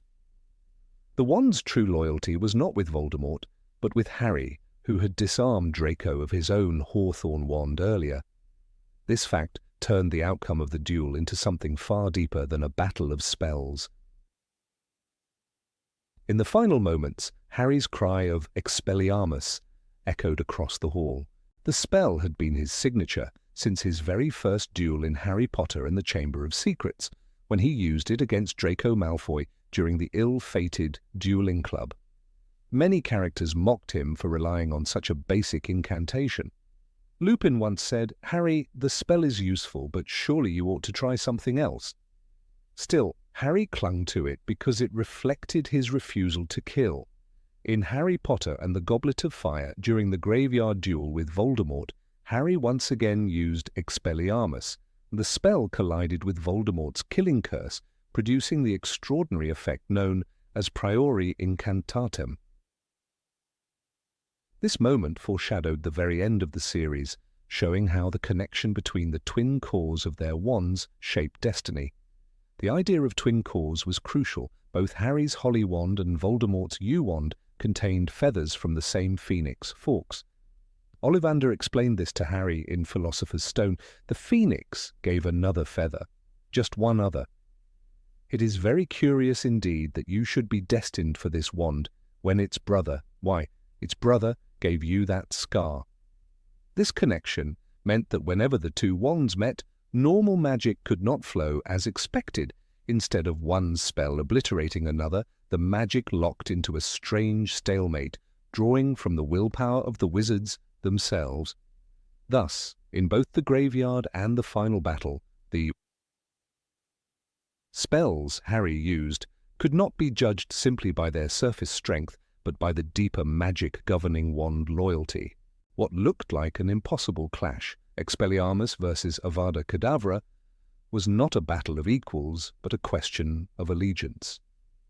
In Deathly Hallows, Harry understood this truth in the seconds before Voldemort struck. Rowling writes, "And Voldemort, with the Elder Wand, raised it high above his head and shouted, 'Avada Kedavra!' Harry cried his own spell as Voldemort screamed his. Green and red met in the air. The Elder Wand refused to kill its true master. When Harry used Expelliarmus, he was not merely casting a spell of disarmament, he was channeling the wand's resistance to Voldemort himself. This was why the killing curse rebounded. The symbolism of Harry's choice was equally important. He could have used any number of offensive curses, but he chose the one that defined him. Expelliarmus was his mark, the spell he had used in nearly every duel. In Order of the Phoenix, even when fighting Death Eaters, he instinctively relied on it. "Expelliarmus!" he shouted in the Department of Mysteries, much to the frustration of his allies, who believed he should fight more aggressively. But Harry was never a killer, This refusal became part of his strength, the very opposite of Voldemort's obsession with domination and death. Thus, the final battle did not require Harry to abandon his principles. Instead, it validated them. From a logical perspective, the power of Expelliarmus in that duel was less about magical mechanics and more about narrative coherence. The Elder Wand recognized its rightful master and would not kill him. Dumbledore himself had hinted at this principle when he explained to Harry in Half-Blood Prince that love, mercy, and choices mattered more than raw magical ability. In this sense, Harry's spell choice symbolized his triumph not only in the duel, but in his journey as a character. He won by staying true to himself. The so-called plot hole becomes instead a moment of thematic resolution. Critics often argue that no defensive spell should be able to overpower Avada Kedavra. In ordinary circumstances, this would be correct. Expelliarmus is, at its core, a non-lethal spell designed to disarm. It cannot block or counteract a killing curse directly. Yet when combined with the twin wand effect, the wand's true allegiance and Voldemort's own arrogance, the situation became extraordinary. Voldemort's downfall came not from the weakness of Harry's spell, but from his failure to understand wand lore. He never grasped what Dumbledore once said, "Do not pity the dead, Harry, pity the living, and above all those who live without love." Voldemort, incapable of love, could not imagine that a simple spell rooted in protection could defeat him. In earlier duels, Rowling had planted clues to this outcome. The Graveyard Priori Incantatem demonstrated how Harry's spell could hold against Voldemort's killing curse. During the escape from Privet Drive in Deathly Hallows, Harry once again relied on Expelliarmus, and it saved his life. Lupin scolded him afterward, insisting that using such a recognizable spell revealed his identity to Death Eaters. But Harry defended himself, saying, "I won't blast people out of my way just because they're there." This exchange underscored that Expelliarmus was not a weakness, but a choice. It was the refusal to fight darkness with darkness. Rowling's construction of the duel makes sense when seen as the culmination of these threads. Voldemort attempted to bend the Elder Wand to his will through murder and intimidation. Harry, by contrast, became its master by a non-lethal act of disarming Draco. This difference was essential. Voldemort thought mastery came from violence. Harry earned it through restraint. The final clash was therefore a mirror of their characters. Avada Kedavra symbolized death and domination. Expelliarmus symbolized defense, life, and mercy. Logic dictates that the wand would obey the wizard who understood its true nature. Even the color of the spells carried meaning. The sickly green of Avada Kedavra met the red of Expelliarmus in the air. Green, in Rowling's universe, is often tied to Slytherin, envy, and death. Red is tied to Gryffindor, courage and love. When the beams collided, it was not merely a visual spectacle, but a clash of ideologies. The green light backfired, striking Voldemort himself, while the red light disarmed him. Readers see the physical manifestation of Harry's values overcoming Voldemort's obsession. The logic extends further when considering the Elder Wand's history. It was never a weapon of loyalty to violence alone. Its allegiance shifted not to the killer, but to the victor in any contest. When Harry wrested Draco's wand at Malfoy Manor, he unintentionally claimed the Elder Wand as well. Voldemort, blinded by his fixation on killing, never noticed this subtlety. Thus, in the final duel, his own weapon turned on him. This is why Harry's spell succeeded. It did not matter that Expelliarmus was weaker in raw terms. The Elder Wand betrayed Voldemort, ensuring that Harry's choice of spell, whether simple or complex, would prevail. The so-called plot hole, then, dissolves under scrutiny. Expelliarmus was not stronger than Avada Kedavra by nature. Instead, the circumstances of wand lore and character made it stronger in that moment. The narrative had been preparing readers for this outcome from the first book, when Ollivander spoke of twin cores. Through every duel where Harry chose defense over aggression, up until the climactic revelation of the Elder Wand's true master. What seems like a contradiction becomes, in fact, a demonstration of Rowling's careful foreshadowing. Harry's victory was therefore entirely logical, though not in the way some readers expect. It was not about magical formulas or power levels, but about the relationship between wizard and wand, between choices and consequences. Expelliarmus triumphed because Harry embodied what Voldemort could never understand, the power of mercy and the will to protect rather than destroy. Voldemort lost not to a spell but to his own blindness. The boy who lived proved that sometimes the simplest incantation, cast with courage and loyalty, could undo the darkest curse ever known. Number 19. Why didn't magic cure every illness or wound? In the corridors of Hogwarts, whispers often circled about the miracles of Madame Pomfrey's healing skills. Students knew that if you ended up in the hospital wing, she would fix almost anything. Broken bones were repaired in a matter of seconds, as when Harry's arm, after Lockhart's disastrous cure, was restored with Skelegro overnight. Cuts, bruises, burns, even more serious injuries often vanished under her care. Yet these marvels of healing created an unsettling question in the minds of attentive readers. If magic could fix so much, why did some illnesses and wounds remain beyond the reach of even the most skilled witches and wizards? The paradox grew sharper in moments of tragedy. Why could Dumbledore not be healed from the curse on his hand? Or why could magic not protect Draco Malfoy from the Sectum Sempra curse without immediate intervention? The logic begins with the understanding that magic, no matter how wondrous, is bound by rules. J.K. Rowling herself emphasized through Dumbledore's words that magic cannot conquer death. To the well-organized mind, death is but the next great adventure. That single line, spoken in Philosopher's Stone, framed the boundaries of the wizarding world. Wizards had extraordinary powers, but they were not gods. Healing charms and potions worked within the limits of the body's natural resilience. They accelerated recovery, repaired tissue, and sometimes rewove bone, but they could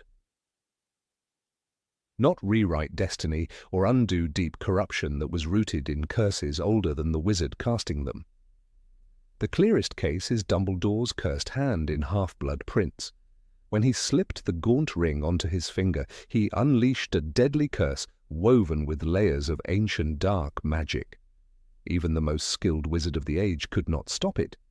He turned to Severus Snape, who contained the curse and bought him time, but even Snape admitted that Dumbledore's fate was sealed. The magic was designed not just to harm flesh, but to spread relentlessly, poisoning life itself. No potion brewed in the dungeons, no spell uttered with perfect pronunciation, could unravel its design. This was not a matter of poor skill, but of natural limits. The story tells us that magic, in its complexity, mirrors the unpredictability of human disease. Some conditions are manageable, others terminal. Draco Malfoy's near death from Harry's Sectum Sempra in Half-Blood Prince highlights another boundary.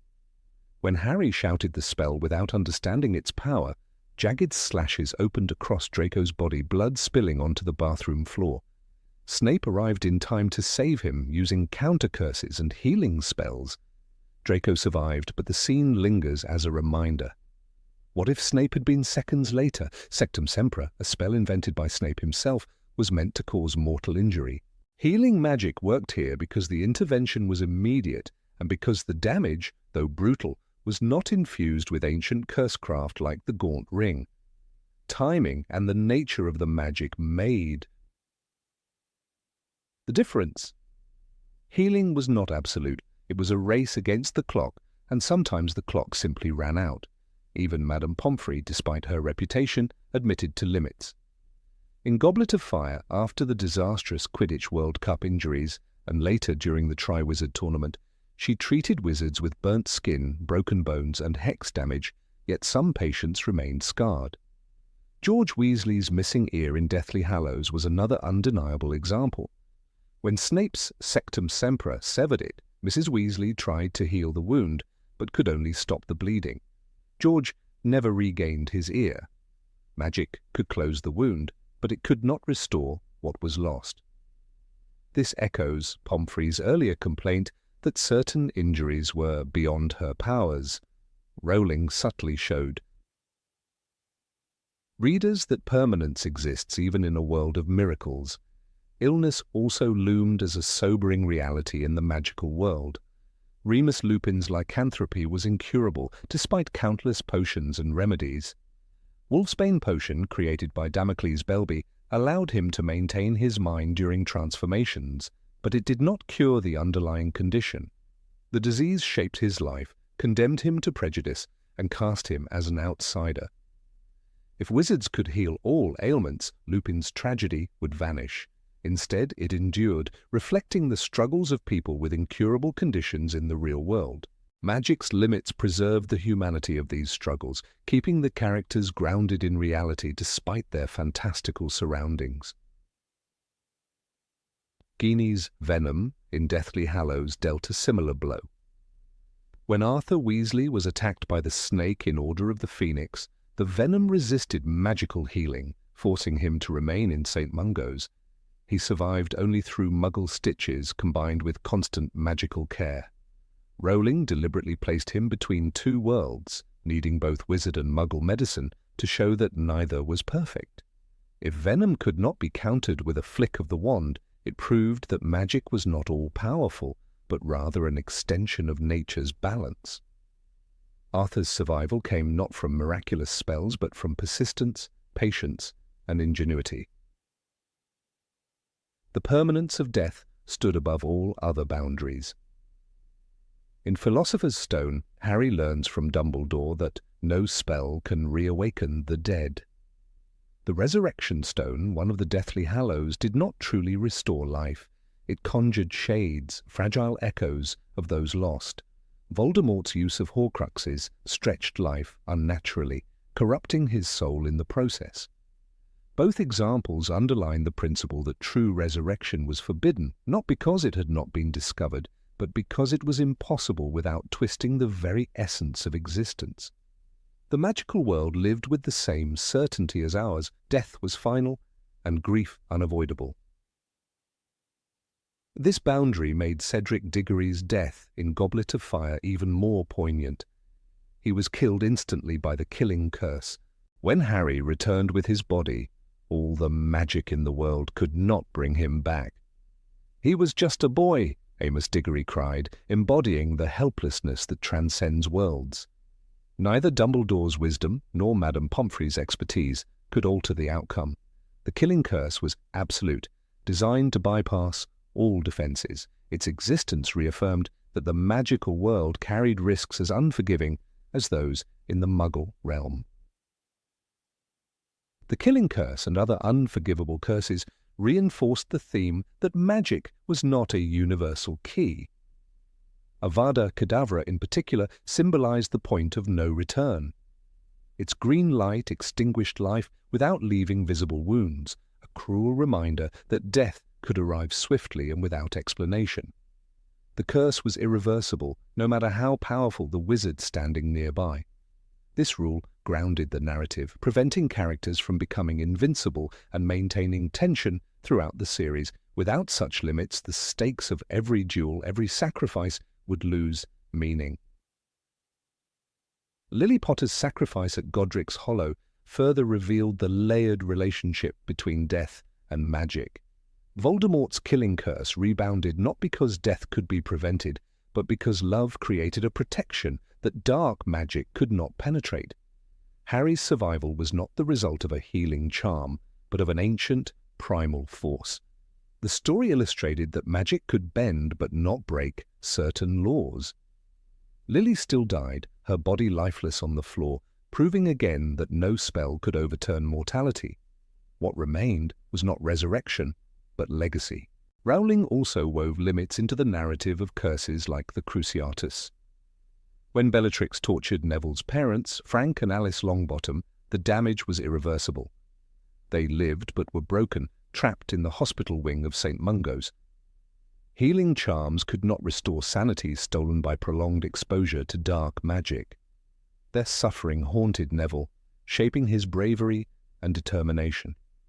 The permanence of their condition was not a forgotten detail, but a reminder that consequences in the wizarding world could not always be undone with a wand. Even in lighter moments, the boundaries of healing appeared. In Chamber of Secrets, when Harry lost the bones in his arm due to Lockhart's inept spell, Pomfrey used Scalegro to regrow them. The process was excruciating and time-consuming. Harry writhed in pain as the potion worked overnight, reminding readers that even magical remedies required endurance. Instant healing was rare, and shortcuts often carried costs. The narrative avoided presenting magic as a perfect replacement for human resilience, ensuring that pain and patience remained part of the story. The boundaries of magical healing mirror our world's truths. Wizards could treat ailments faster, repair injuries more cleanly, and sometimes cure what Muggle medicine could not, but they could not defeat the fundamental truths of existence. Death, curses, permanent scars, and chronic illnesses remained as reminders of mortality. Rowling ensured that her world did not lose its stakes, for a story without consequence is a story without weight. By placing logical restrictions on magic, she deepened the humanity of her characters and preserved the dramatic tension of their struggles. In the end, the unanswered prayers of wizards resembled those of Muggles. They lived with scars, buried loved ones, and carried illnesses that no healer could erase. The presence of magic only made the moments of failure sharper, for if wizards could not stop certain tragedies, then those tragedies truly were unavoidable. The wounds of Dumbledore's hand, the loss of George's ear, the broken minds of the Longbottoms, and the countless graves at Hogwarts all whispered the same truth. Even in a world of wands and spells, some things lie forever beyond reach. Number 20. Why wasn't Hogwarts closed after so many tragedies? The question of why Hogwarts School of Witchcraft and Wizardry was never shut down despite the sheer number of deaths, attacks, and inexplicable disasters that occurred during Harry Potter's years of study is one of the most frequent criticisms readers and viewers bring forward. It seems, on the surface, to be a glaring plot hole. Any ordinary school plagued by giant serpents, murderous wraiths, a full-grown troll invading bathrooms, and a tournament where students were quite literally placed in life-threatening trials would surely be closed by any sensible authority. And yet Hogwarts not only remained open but thrived as the centerpiece of magical education in Britain. To understand why, one must look at Hogwarts not as a simple school but as the beating heart of wizarding culture, a fortress of tradition, and a bastion of magical defense whose closure would have endangered far more than it protected. When the Chamber of Secrets was reopened in Harry's second year, the situation escalated to the point where multiple students were petrified, including Hermione Granger and Colin Creevey. Parents demanded answers, and rumours swept the school. The fear was palpable. Filch, the caretaker, was convinced his cat had been murdered, and yet the governors hesitated to close the school. Why? Lucius Malfoy did temporarily manipulate the Board of Governors into suspending Dumbledore, but that was not because of genuine concern for safety. It was an effort to weaken Hogwarts' defences against Voldemort's old weapon. In the end, when Harry defeated the Basilisk and destroyed Tom Riddle's diary, the governors admitted they had been coerced and reinstated Dumbledore at once. The logic becomes clear. As long as the threat could be countered internally, the Ministry and the wizarding community considered Hogwarts still the safest place for magical children to be. Closing the school would scatter young witches and wizards across Britain with no unified protection. This logic is reinforced during the Triwizard Tournament, perhaps the most egregious example of Hogwarts functioning as a stage for mortal danger.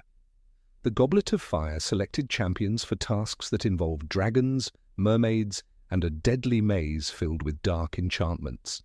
Parents were understandably alarmed when Harry, underage, was forced into the competition, and yet the Ministry sanctioned the event with Barty Crouch Sr. and Ludo Bagman presiding.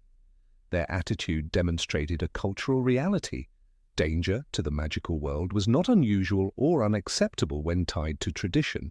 The tournament had always been perilous, and it had not been held for a century, precisely because of the fatalities it had caused. Reviving it was meant to symbolize unity between schools, and wizarding parents tolerated risks for the sake of that greater symbolic cause. The tragedy of Cedric Diggory's death might appear as the ultimate proof that the school should have been closed, but Cedric's murder was not blamed on Hogwarts. Rather, it was attributed to Voldemort's return, an external threat that confirmed the need for the school to remain fortified. Even earlier, in Harry's very first year, Hogwarts experienced what any ministry inspector might consider a catastrophic breach of security. A troll entered the castle, nearly killing Hermione in the girls' bathroom. The fact that Harry and Ron, two 11-year-old boys, saved her highlighted both the negligence of staff and the absurdity of the danger. Yet Dumbledore did not see the incident as grounds for closure. Instead, he reminded the students at the end-of-year feast, "It takes a great deal of bravery to stand up to our enemies, but just as much to stand up to our friends." The incident was reframed not as evidence of institutional failure, but as a lesson in courage, responsibility, and growth. That reframing was essential. Hogwarts functioned as a crucible where young witches and wizards faced the realities of a dangerous world under the watchful guidance of powerful professors. In that sense, it was not less safe than the world beyond its walls. It was safer.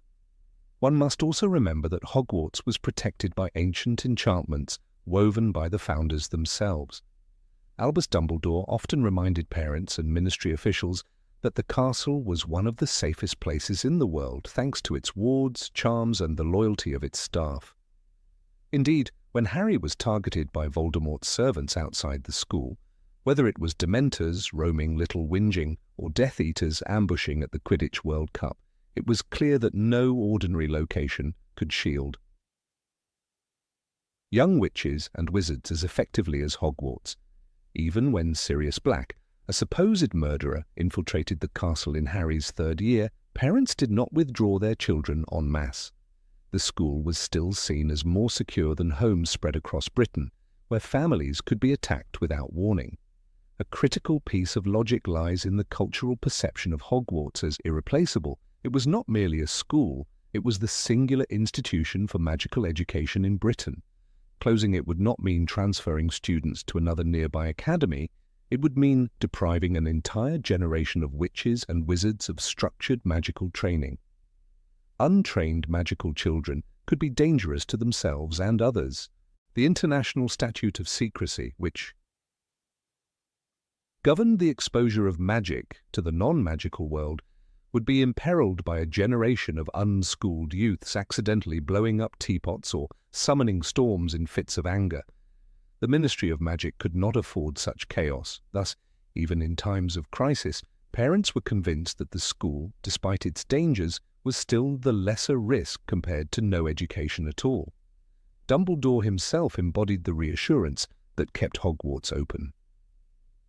For much of Harry's time at the school, Dumbledore was considered the only wizard Voldemort ever feared. His presence was more than symbolic, it was practical. He had defeated Grindelwald, one of the most dangerous dark wizards in history, and his reputation alone was enough to persuade parents that Hogwarts, under his watch, was the safest fortress available. When the Ministry attempted to replace him with Dolores Umbridge, chaos ensued precisely because parents lost faith in the Ministry's competence. Even then, they did not clamour to shut down Hogwarts. They feared what it would mean if their children were left exposed without the castle's ancient protections. The role of the Board of Governors further clarifies the logic. The governors were powerful figures like Lucius Malfoy, who had political stakes in the school's continued operation. Their children attended Hogwarts, their family legacies were tied to its traditions, and their influence in the wizarding world depended on controlling its educational centre. To close the school would be to dismantle a centuries-old power structure. Even when pressured, they preferred to manipulate events within Hogwarts rather than abolish it. Their priorities were as much political as they were protective. Another compelling example comes from the 5th year, when Umbridge, acting under Minister Fudge's paranoia, restricted the curriculum, banned practical defense magic, and punished dissenters. Parents, though outraged, did not demand closure. Instead, they whispered in the shadows, waiting for Dumbledore's army to rise. The reason is simple. Hogwarts was more than a school, it was a symbol of resistance. During Voldemort's rise, the castle became the last safe haven for those who opposed him. Students like Neville Longbottom, Ginny Weasley, and Luna Lovegood found purpose and strength inside its walls. To close Hogwarts would have been to surrender the heart of opposition.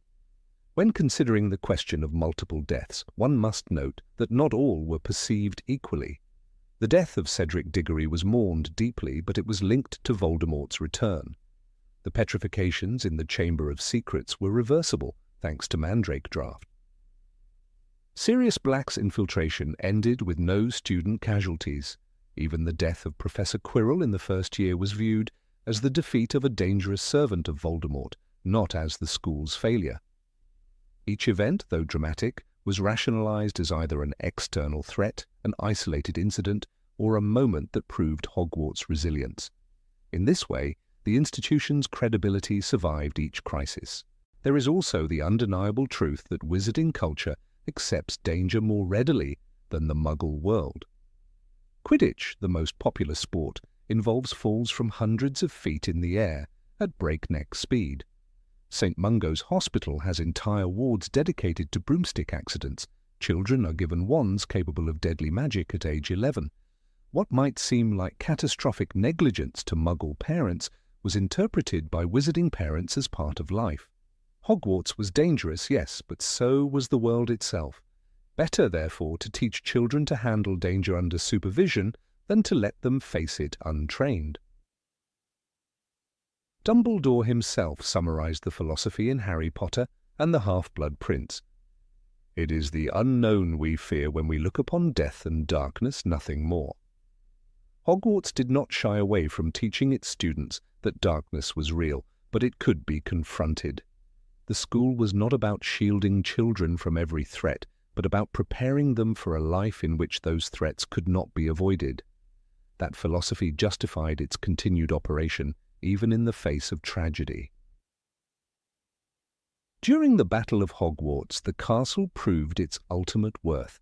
It became not just a school, but a fortress, rallying point, and home for resistance. The enchanted statues, suits of armor, and protective charms activated by professors demonstrated that Hogwarts had always been built for more than education. It was designed to be defended. The very fact that parents like Molly and Arthur Weasley sent their children back year after year shows that trust in Hogwarts was never fully broken, no matter how many times events spiraled into chaos. Thus, the supposed plot hole, why Hogwarts was not closed after so many incidents, dissolves when examined with the logic of the wizarding world. Hogwarts was not merely a school, it was the linchpin of magical society, the safest fortress in Britain, the symbol of tradition, and the training ground for future defenders. Shutting it down would have been an act of surrender. And in the end, for all the tragedy and danger, Hogwarts endured, not because it was flawless, but because it was indispensable. Number 21. Why didn't Harry notice his wand was fighting Voldemort on its own? When Harry Potter stood face to face with Lord Voldemort in the graveyard at Little Hangleton, his wand had already shown that it was capable of strange and unexpected behavior. The golden connection that formed between his Holly wand and Voldemort's yew wand during the Priori Incantatem duel was not something Harry had ever been taught about at Hogwarts. He was terrified, holding on only by instinct, and yet his wand forced Voldemort's spells back and revealed the shades of Cedric Diggory, Bertha Jorkins, and even James and Lily Potter. At that moment, Harry did not think of the wand as a living entity with secrets of its own. He saw only a wooden tool in his hand that had, somehow, produced a miracle. To a 15-year-old who had been raised by Muggles, the idea that the wand might be acting on its own behalf was unthinkable. he did not question why it had worked. He was too focused on survival. Years later, during the final hunt for Horcruxes, Harry's holy wand acted once again in ways that defied his understanding. At Malfoy Manor, when Voldemort came after him with borrowed power and overwhelming rage, Harry's wand reacted of its own accord. The text describes it in a way that makes clear that even Harry was confused. His wand acted of its own will. His holy wand had recognized Voldemort and had struck with a burst of golden flames that shattered the other wand in his enemy's hand. For Harry, this was not a logical sequence of magic, but a chaotic burst of survival. He was in no position to analyze the event. The only thing that mattered was that he was still alive. His shock was not stupidity, but the natural reaction of a young wizard suddenly discovering that his trusted tool could think and act for itself. What must be understood is that Harry's education in wand lore was almost non-existent. Professor Flitwick taught charms, Professor McGonagall taught transfiguration, and Professor Snape taught potions. None of them explained the deep mysteries of wand allegiance or the hidden consciousness of wand cause. Only Garrick Ollivander, the eccentric wand maker in Diagon Alley, hinted at the truth when he told Harry in their very first meeting. The wand chooses the wizard, Mr. Potter. Or at 11 years old, Harry simply took it as a peculiar shopkeeper's remark. He never considered that the wand might retain its own loyalties, preferences, or protective instincts. To him, spells came from his own willpower. The wand was nothing more than a conduit. When the Holy Wand destroyed Voldemort's borrowed wand, Harry could not comprehend the rules behind it. From his perspective, wands did not shatter their opponents. Spells did, curses did, but never the wood itself. Even Dumbledore, a man with a lifetime of magical study, admitted later in the King's Cross vision that this event was remarkable. Your wand recognized you as its master. It confounded Voldemort's borrowed power. If such a phenomenon surprised Albus Dumbledore, who had spent decades unraveling magical mysteries, how could Harry be expected to notice in the heat of battle? The boy was not trained to see wands as allies. He was taught to see them as channels. The miracle was hidden because he lacked the frame of reference to recognize it. Another key element is Harry's age and state of mind.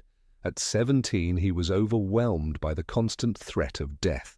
He had lost Dobby in his arms only minutes after the incident at Malfoy Manor, and grief clouded his perception. He could not stop to ask, "Why did my wand do this?" when his heart was breaking.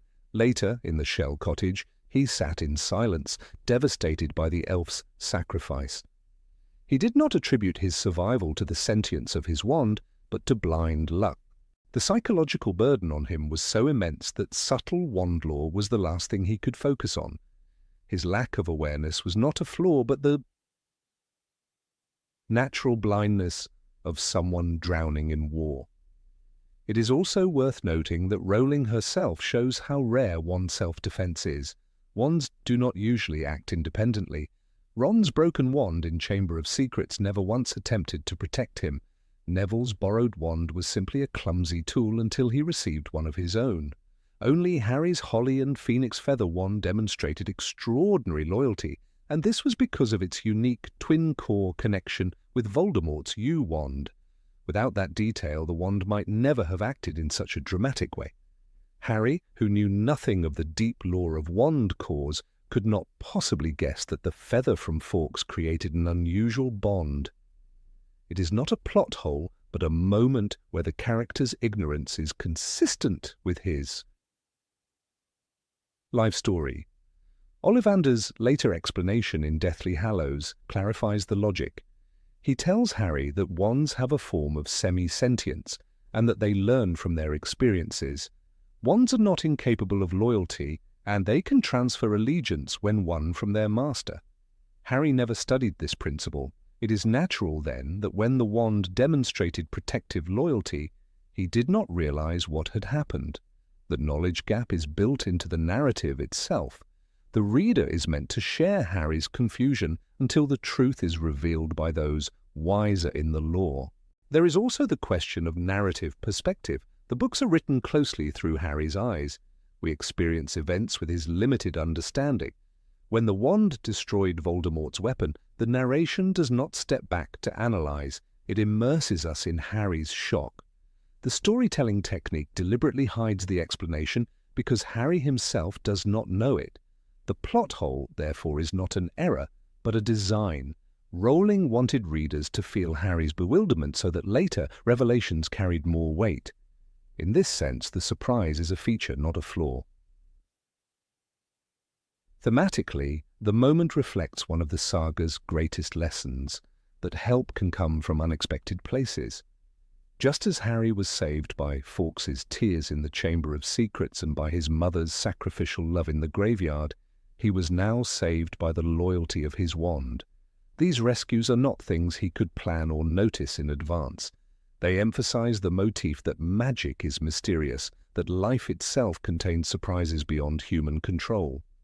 Harry's failure to notice was deliberate. It was necessary for the story to show that he was never alone, even when he thought he was fighting by himself. Critics sometimes argue that Harry should have remembered Dumbledore's words about wand lore earlier, yet even Dumbledore only hinted at such things. He never sat Harry down to explain the intricate behavior of wands, perhaps because he himself did not know the full truth. In fact, Ollivander's conversation in Deathly Hallows proves that even experts were uncertain. He admits that wand lore is a complex and little understood branch of magic. If masters cannot fully explain it, a teenage boy cannot be expected to grasp it in the middle of a duel. His confusion is therefore realistic rather than inconsistent. Consider also how trauma affects perception. In times of mortal danger, humans do not analyze cause and effect. They react. Harry was being chased by Death Eaters, cornered by Voldemort's fury, and then suddenly transported by house elf magic. In that storm of chaos, no one would stop to investigate why a wand had burst into flames. His heart was pounding, his lungs gasping, and he was holding Dobby's lifeless body. The human brain, in such conditions, narrows focus to immediate survival. Later, reflection becomes possible, but in the moment, awareness shrinks. Harry's failure to notice was psychological realism. There is one more subtle reason. Harry never sought power for its own sake. Unlike Voldemort, who studied every secret of dark magic, Harry was content with the spells he knew. He never obsessed over wand lore. His disinterest meant he lacked the curiosity to investigate anomalies. Even when Ollivander gave him explanations, Harry did not dwell on them. He accepted and moved on. His humility, his lack of thirst for control, is what made him blind to the deeper mysteries. Ironically, that same humility saved him, because he did not try to twist the wand's loyalty for personal gain. He simply let it be, and it acted when he needed it most. Rowling highlights this when she contrasts Harry with Voldemort. The Dark Lord's obsession with the Elder Wand comes from his belief that mastery of tools guarantees mastery of death. He cannot conceive of a wand resisting him. Harry, on the other hand, survives precisely because he does not impose such rigid expectations. He does not see the wand as an object to dominate, but he also does not see it as a friend.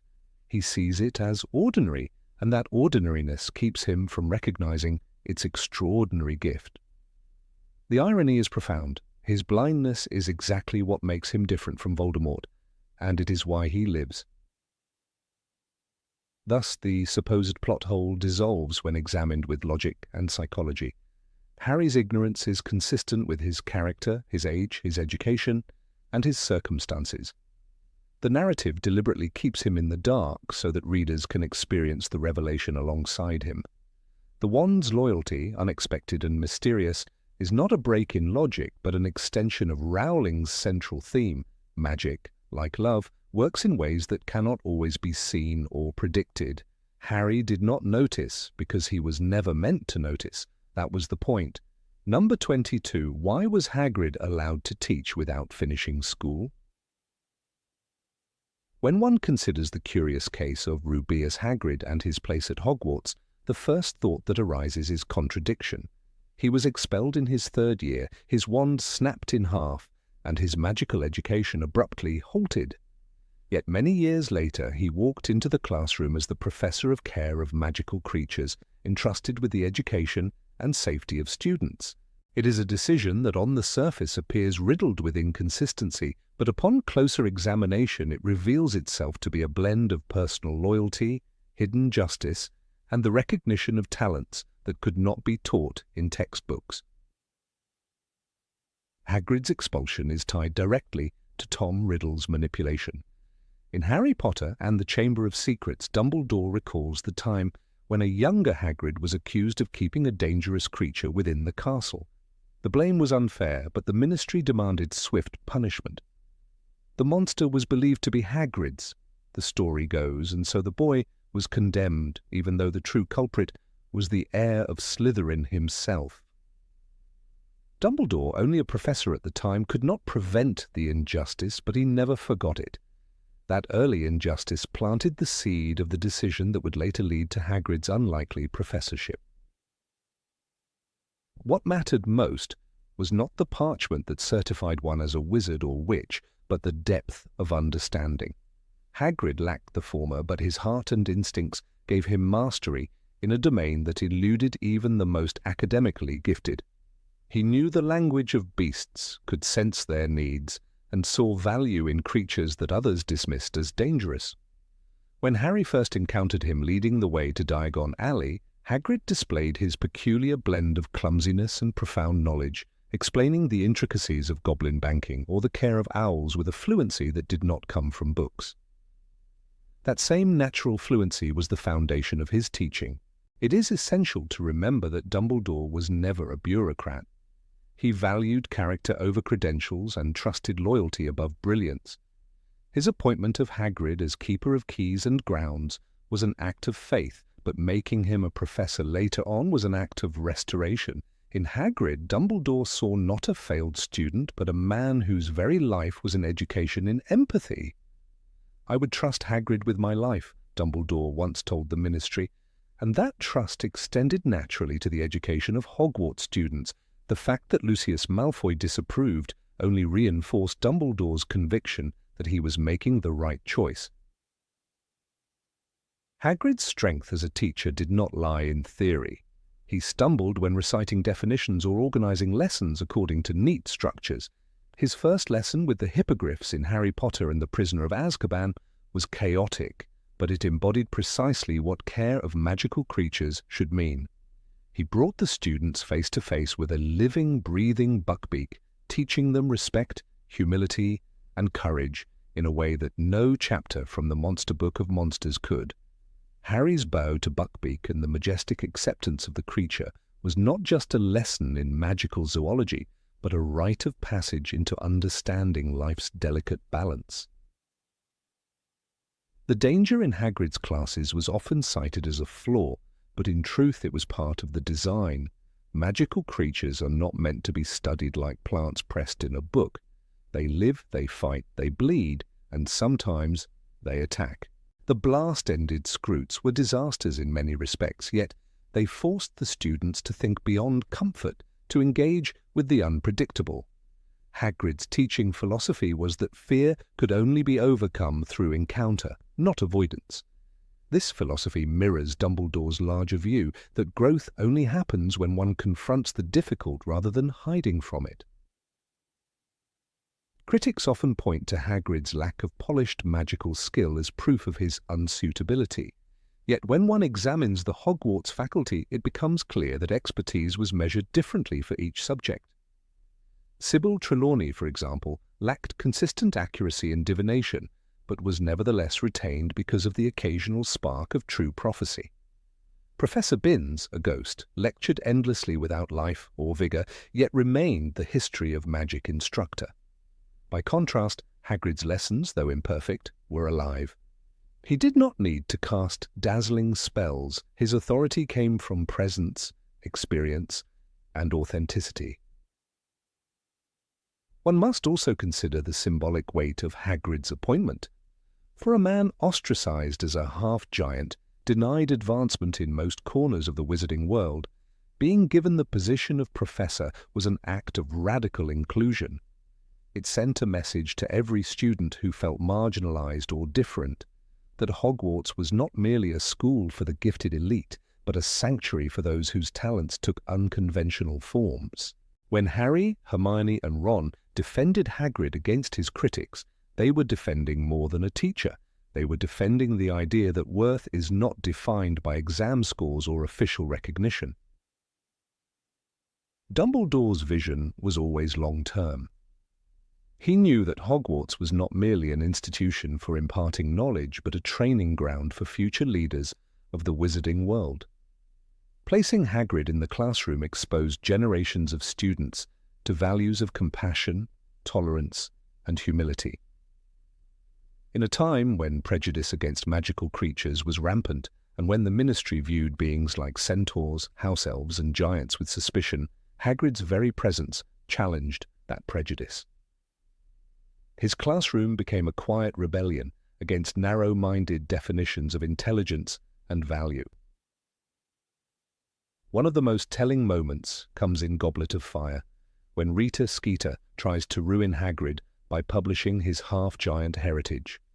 The students, shaken at first, soon recognized that their care of magical creatures professor had always been honest about who he was.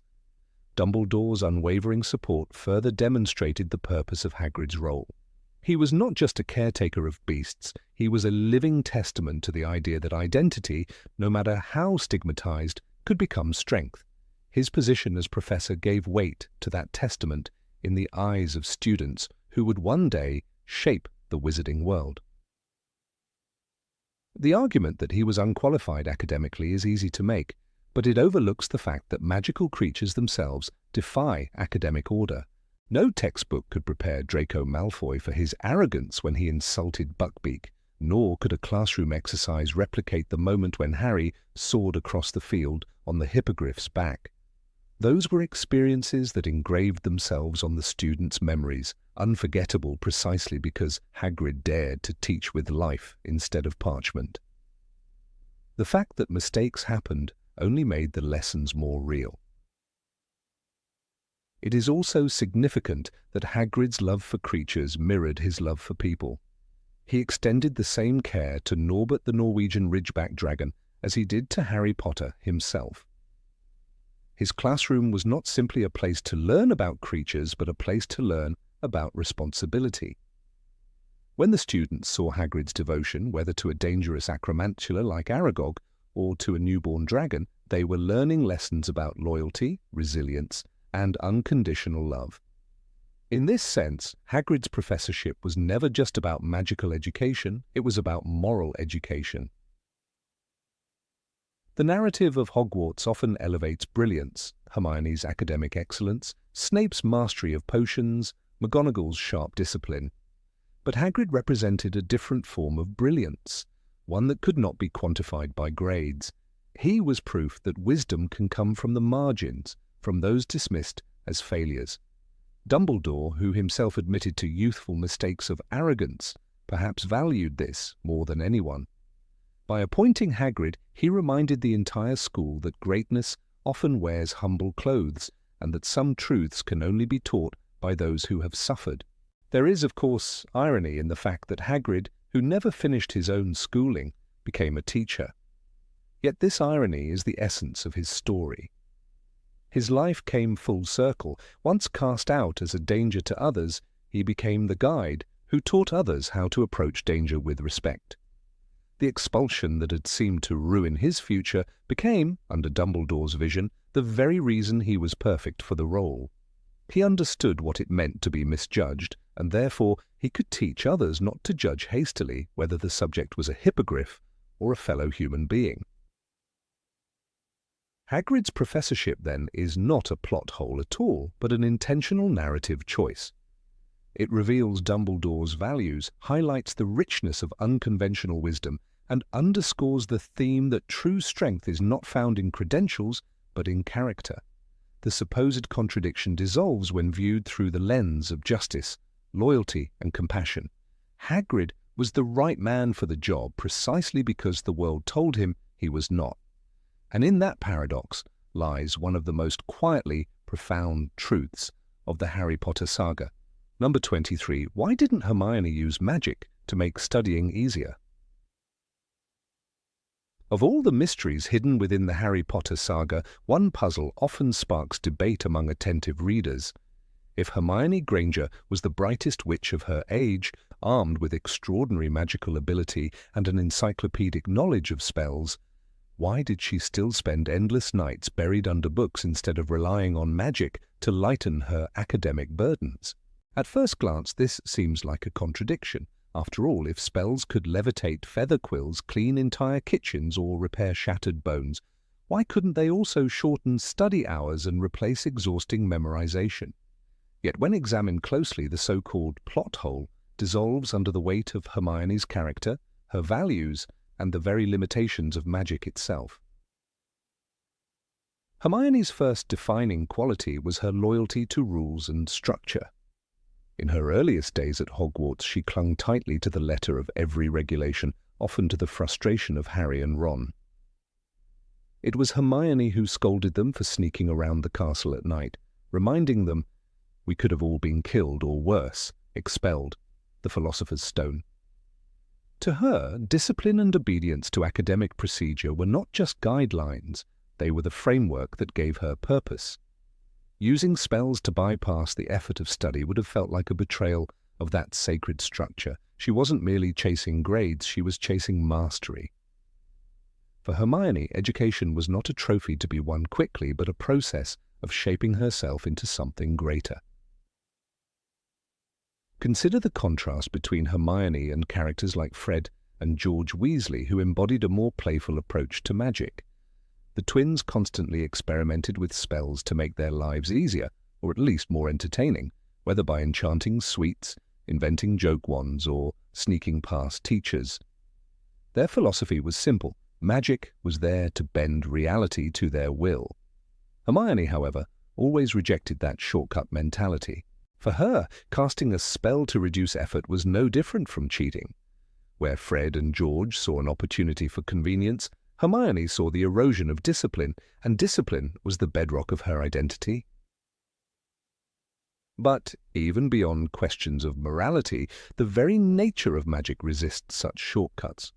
While Hogwarts students learned a vast array of charms, hexes, and enchantments, none of these spells could implant true comprehension into the mind.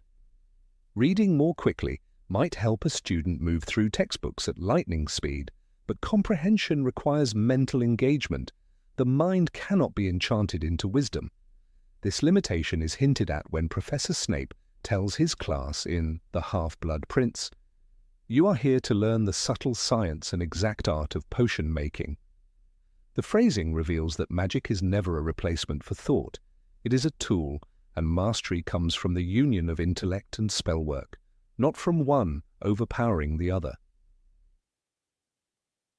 Hermione understood this distinction better than anyone. Her obsession with hard work reflected her recognition that deep knowledge was forged in struggle. When she stayed up late in the Gryffindor common room, illuminated by the flickering firelight, quills scratching furiously against parchment, she was engaging in the slow alchemy of true learning. Magic might have allowed her to recite passages by heart or copy notes effortlessly, but those tricks would never provide the kind of intellectual rigor that defined her. In this sense, Hermione's refusal to use magic as a shortcut was not a weakness but a strength, a deliberate act of self-discipline. The Triwizard Tournament offers an illuminating example. In the Goblet of Fire, when Harry was chosen as a champion against his will, Hermione's response was not to shower him with magical devices to replace his preparation. Instead, she urged him to study spells thoroughly, practicing summoning charms until he mastered them. She sat with him, drilling incantations late into the night, because she knew that raw practice, not magical shortcuts, would make the difference in a life-or-death competition. Her belief was proven right when Harry summoned his firebolt during the first task, saving himself from the Hungarian horntail. That triumph came not from a quick fix, but from disciplined rehearsal. Another revealing moment comes in The Prisoner of Azkaban, when Hermione acquires the Time Turner to attend multiple classes at once. On the surface, this seems like the ultimate magical solution to her academic hunger, but Rowling cleverly frames it not as a lazy shortcut, but as an extension of her work ethic. Hermione was not using the time turner to nap while a duplicate self-absorbed the lectures. She was multiplying her own effort, stretching her capacity to its breaking point. Even in this rare example of magical aid, her instinct was to double down on labor rather than diminish it. It is telling that by the end of the year she was exhausted, frayed, and near collapse, yet she never considered using magic to reduce her burden. To her, growth meant carrying the full weight herself. One might argue that if magic could not implant understanding, it could at least assist in organization or stamina. Why not charm her books to review themselves aloud, or cast a spell to keep her awake during late-night study sessions? The truth is, Hermione already employed some magical strategies, like the enchanted bag in the Deathly Hallows, which allowed her to carry a library's worth of books. But there is a difference between using magic as a tool to support effort and using it to replace effort. Hermione was willing to enhance her efficiency, but never at the expense of the intellectual struggle she considered essential. Moreover, Rowling often presents knowledge itself as the one domain magic cannot conquer. The pensive in Dumbledore's office is a perfect metaphor. Memories can be stored, shared, and relived, but they still require interpretation. Similarly, spells could copy information, but they could not digest it. Hermione's long nights with her textbooks reveal her instinctive understanding that there are no shortcuts to wisdom. When she pored over Hogwarts, a history, memorizing obscure details about the school's enchantments, she wasn't simply feeding her curiosity, she was building a foundation of knowledge that would later prove invaluable in moments of crisis, such as when she deciphered the protection surrounding the Philosopher's Stone or recognized the properties of Polyjuice Potion. This dedication to authentic learning also defined Hermione's role as the moral compass of her trio. Harry often acted on instinct, Ron followed emotion, but Hermione anchored them with knowledge grounded in hard work. Without her steady stream of carefully studied spells and strategies, Harry would never have survived the Chamber of Secrets or uncovered the truth about the Deathly Hallows. Her insistence on discipline prepared her to be the guide, the one who knew not just how to cast a spell, but why it mattered. The trio's survival hinged on the principle that genuine knowledge could not be conjured overnight. It is also important to recognize how Hermione's Muggle upbringing shaped her outlook. Raised without exposure to magic until age 11, she grew up in a world where intelligence and perseverance were the only real tools of success. That mindset never left her, even after she entered the magical world. To Hermione, education was sacred precisely because she had to fight to understand it. Magic was a blessing, but books remained her foundation. This perspective differentiated her from pure-blood wizards, many of whom took magic for granted and relied too heavily on it. By maintaining a balance between Muggle discipline and wizarding ability, Hermione became something greater than either world alone could produce. When viewed from this perspective, the supposed plot hole becomes a testament to character consistency. Hermione's refusal to cut corners with magic was not an oversight by Rowling, but a deliberate reflection of her identity. Her sleepless nights were essential to her journey, demonstrating that she valued the process of learning more than the end result. As Dumbledore famously said in The Chamber of Secrets, "It is our choices, Harry, that show what we truly are, far more than our abilities." Hermione's choice was to pursue the harder path, proving her worth not through magical trickery, but through intellectual courage. Indeed, one might even argue that Hermione's philosophy is the beating heart of the series. Magic in Rowling's world is never portrayed as an all-powerful eraser of obstacles. Instead, it is a mirror reflecting the character of its wielder. Those who abuse it, like Voldemort, become hollow. Those who temper it with discipline and morality, like Hermione, transform it into a source of wisdom. The reason Hermione stayed up late, scribbling essays while her wand rested by her side, was not because Rowling forgot to account for magical shortcuts, but because Hermione herself knew that character, not magic, was the true measure of greatness.